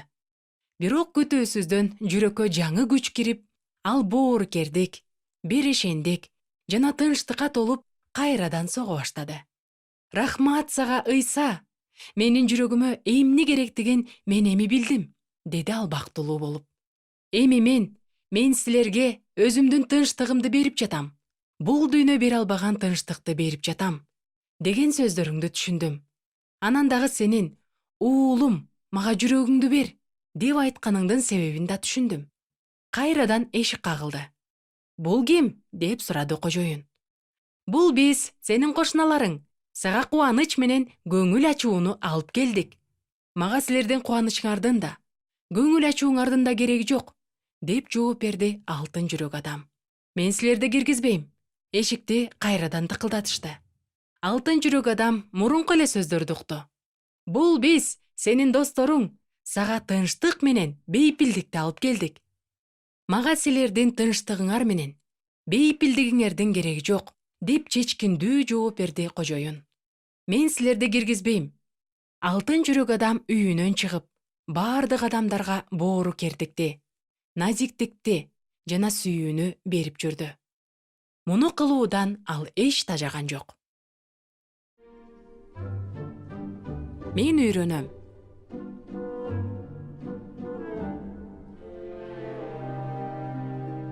Петя чала ушталган калем менен сүрөт боеп отурду. Калемдин учу кагазды тыткылап, кыйшайган чийимдерди калтырып жатты. Петянын жанында анын кичине иниси трансформер менен ойноп отурган эле. Ал Петянын сүрөтүн карап, калемди уштап алыш керек экен, деди. Петя таарынган үн менен, сенин калемиң да жок, деп борс этти да сүрөтүн бырыштырып салды. Бир күнү Петя иниси экөө бала бакчага бара жатышкан эле. Петянын бут кийиминин боосу чечилип, жерге сүйрөлүп бара жатты. Иниси аны карап, токтой турчу, сен бут кийимиңдин боосун байлап алышың керек, деди. Петя таарынып, өзүңдү билип алчы, деп жооп берди. Ошентип алар бала бакчанын эшигине жакындашты. Анан иниси Петяга дагы бир нерсени айтты. Эжекең менен саламдашканды унутпа, болбосо сага кайрадан эскертүү беришет. Петя кайрадан таарына, сенин ишиң эмне? Сага эскертүү берип жатышты беле, деди. Бир күн бою Петя күңкүлдөп жүрдү. Түшкү тамакты ичип жатканда да, эс алууга бара жатканда да, керек болсо бала бакчадан үйүнө келгенде да. Ошентип ал күңкүлдөп жашап жүрө берди. Анан чоңоюп, мектепке бара турган убакыт келди. Бир күнү мугалим Петяны карап, сен үй тапшырмаңды абдан начар жазгансың. Кайрадан жазып чыгышың керек. Жакшылап аракеттен, макулбу? Деди. Петя үйүнө келип нааразы болуп баштады. Мен эмне, аракет кылбай жатамбы? Бардыгы эле 5 окуй беришпейт да. 8-класс болгондо Петя эмгек сабагынын тапшырмасы боюнча мектептин гардеробуна тагуу үчүн темирден сандарды кесип жатты. Анан эмгек сабагынын мугалими: "Кел, мен сага ыңгайлуу болуш үчүн бул аспапты кантип кармашты үйрөтөйүн", деди. Петя дагы таарынып, "Мен өзүм билем, мага кандай ыңгайлуу же ыңгайлуу эмес деген", деп борсулдады. Агай болсо ийинен куушуруп, "Сени үйрөнгүсү келип жатат го деп ойлодум", деди. Ошентип жүрүп Петя чоңоюп, эржетти.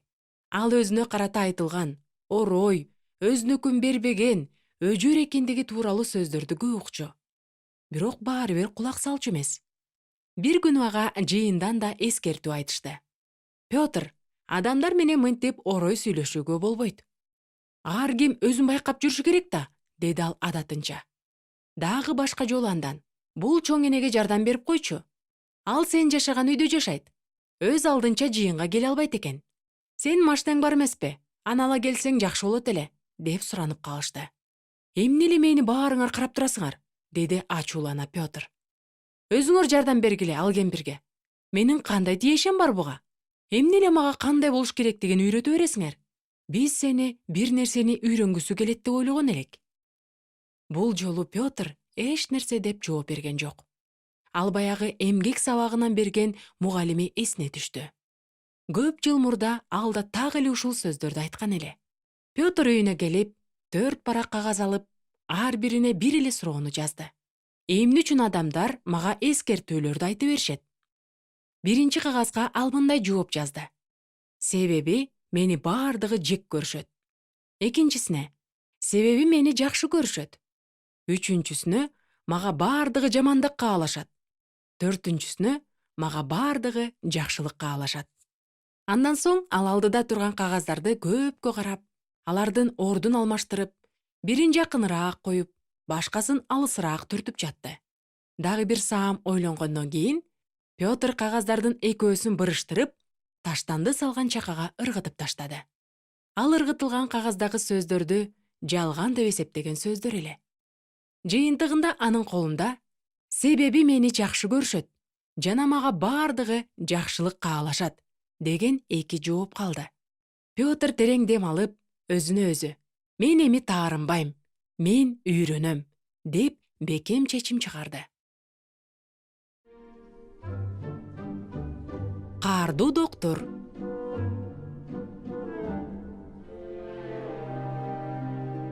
Миша бетин колу менен басып, жашка толгон көздөрү менен атасына жакын келип, жалооруп карап, менин тишим ооруп жатат деди. Андай болсо тиш доктурга барышыбыз керек, деди атасы кабатырлана. Ата уул тезинен камынып тиш доктурга жөнөштү. Тиш доктур Мишаны абдан сыпайылуу тосуп алды да, креслого отургузуп, оозун чоң ачышын суранды. Миша доктурдун айтканын тил алчаактык менен аткарып оозун ачты. Доктур Мишанын оозун, тиштерин карап, тиштериң сонун тегиз экен. Кана санайлычы, канча тишиң бар? 1, 2, 3, 32 тишиң бар экен. Азаматсың. Сен абдан тартиптүү жана жакшы бала экенсиң. Сылык сыпаа сүйлөйт экенсиң. Эми тура кой, Миша. Үйүңө бара бер. Сен азаматсың, деп Мишаны кое берди. Миша доктурдун айткан ар бир сөзүнөн жыргап, бактылуу жүзү менен креслодон туруп, доктурдун бөлмөсүнөн кубаныч менен жаркырап чыкты. Атасы дагы деле тынчсыздана. Уулум, кандайсың? Деди. Ушунчалык жакшы тиш доктур экен, ата, деп жооп берди Миша. Ал абдан боорукер, мага жагымдуу гана сөздөрдү айтып жатты. А тишиң кандай? Деп атасы тактап сурады. Ой, ооруп жатат. Атасы Мишаны колунан жетелеп, башка тиш доктурга алып жөнөдү.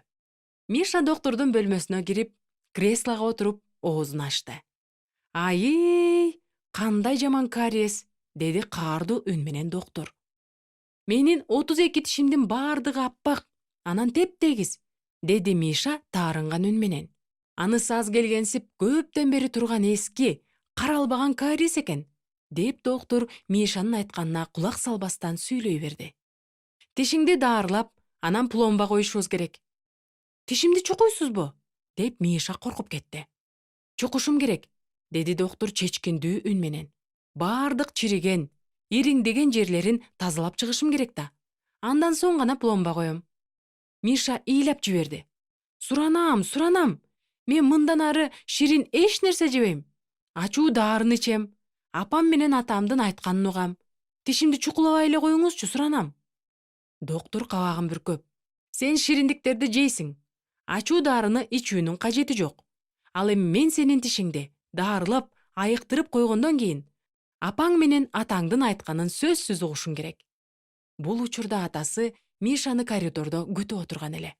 Ал боор машинанын зырылдаганын, темирден жасалган аспаптардын шаңгыраганын, Мишанын онтоп ыйлап жатканынын бардыгын угуп турду. Бир маалда бардыгы тынчып, доктурдун бөлмөсүнөн Миша чыкты. Уулум, кандайсың? Деп сурады кабатырланган үн менен атасы.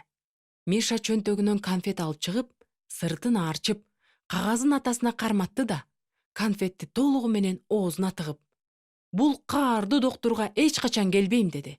Менин 32 аппапак жана теп-тегиз тишим бар. Ал болсо бир эле жалгыз кариести көрүп калып, ошол жөнүндө гана токтобой сүйлөй берди. А тишиңчи, кантип калды? Деп атасы кайрадан сурады. Тишим ооруган жок. Бирок баары бир бул доктурга экинчи келбейм.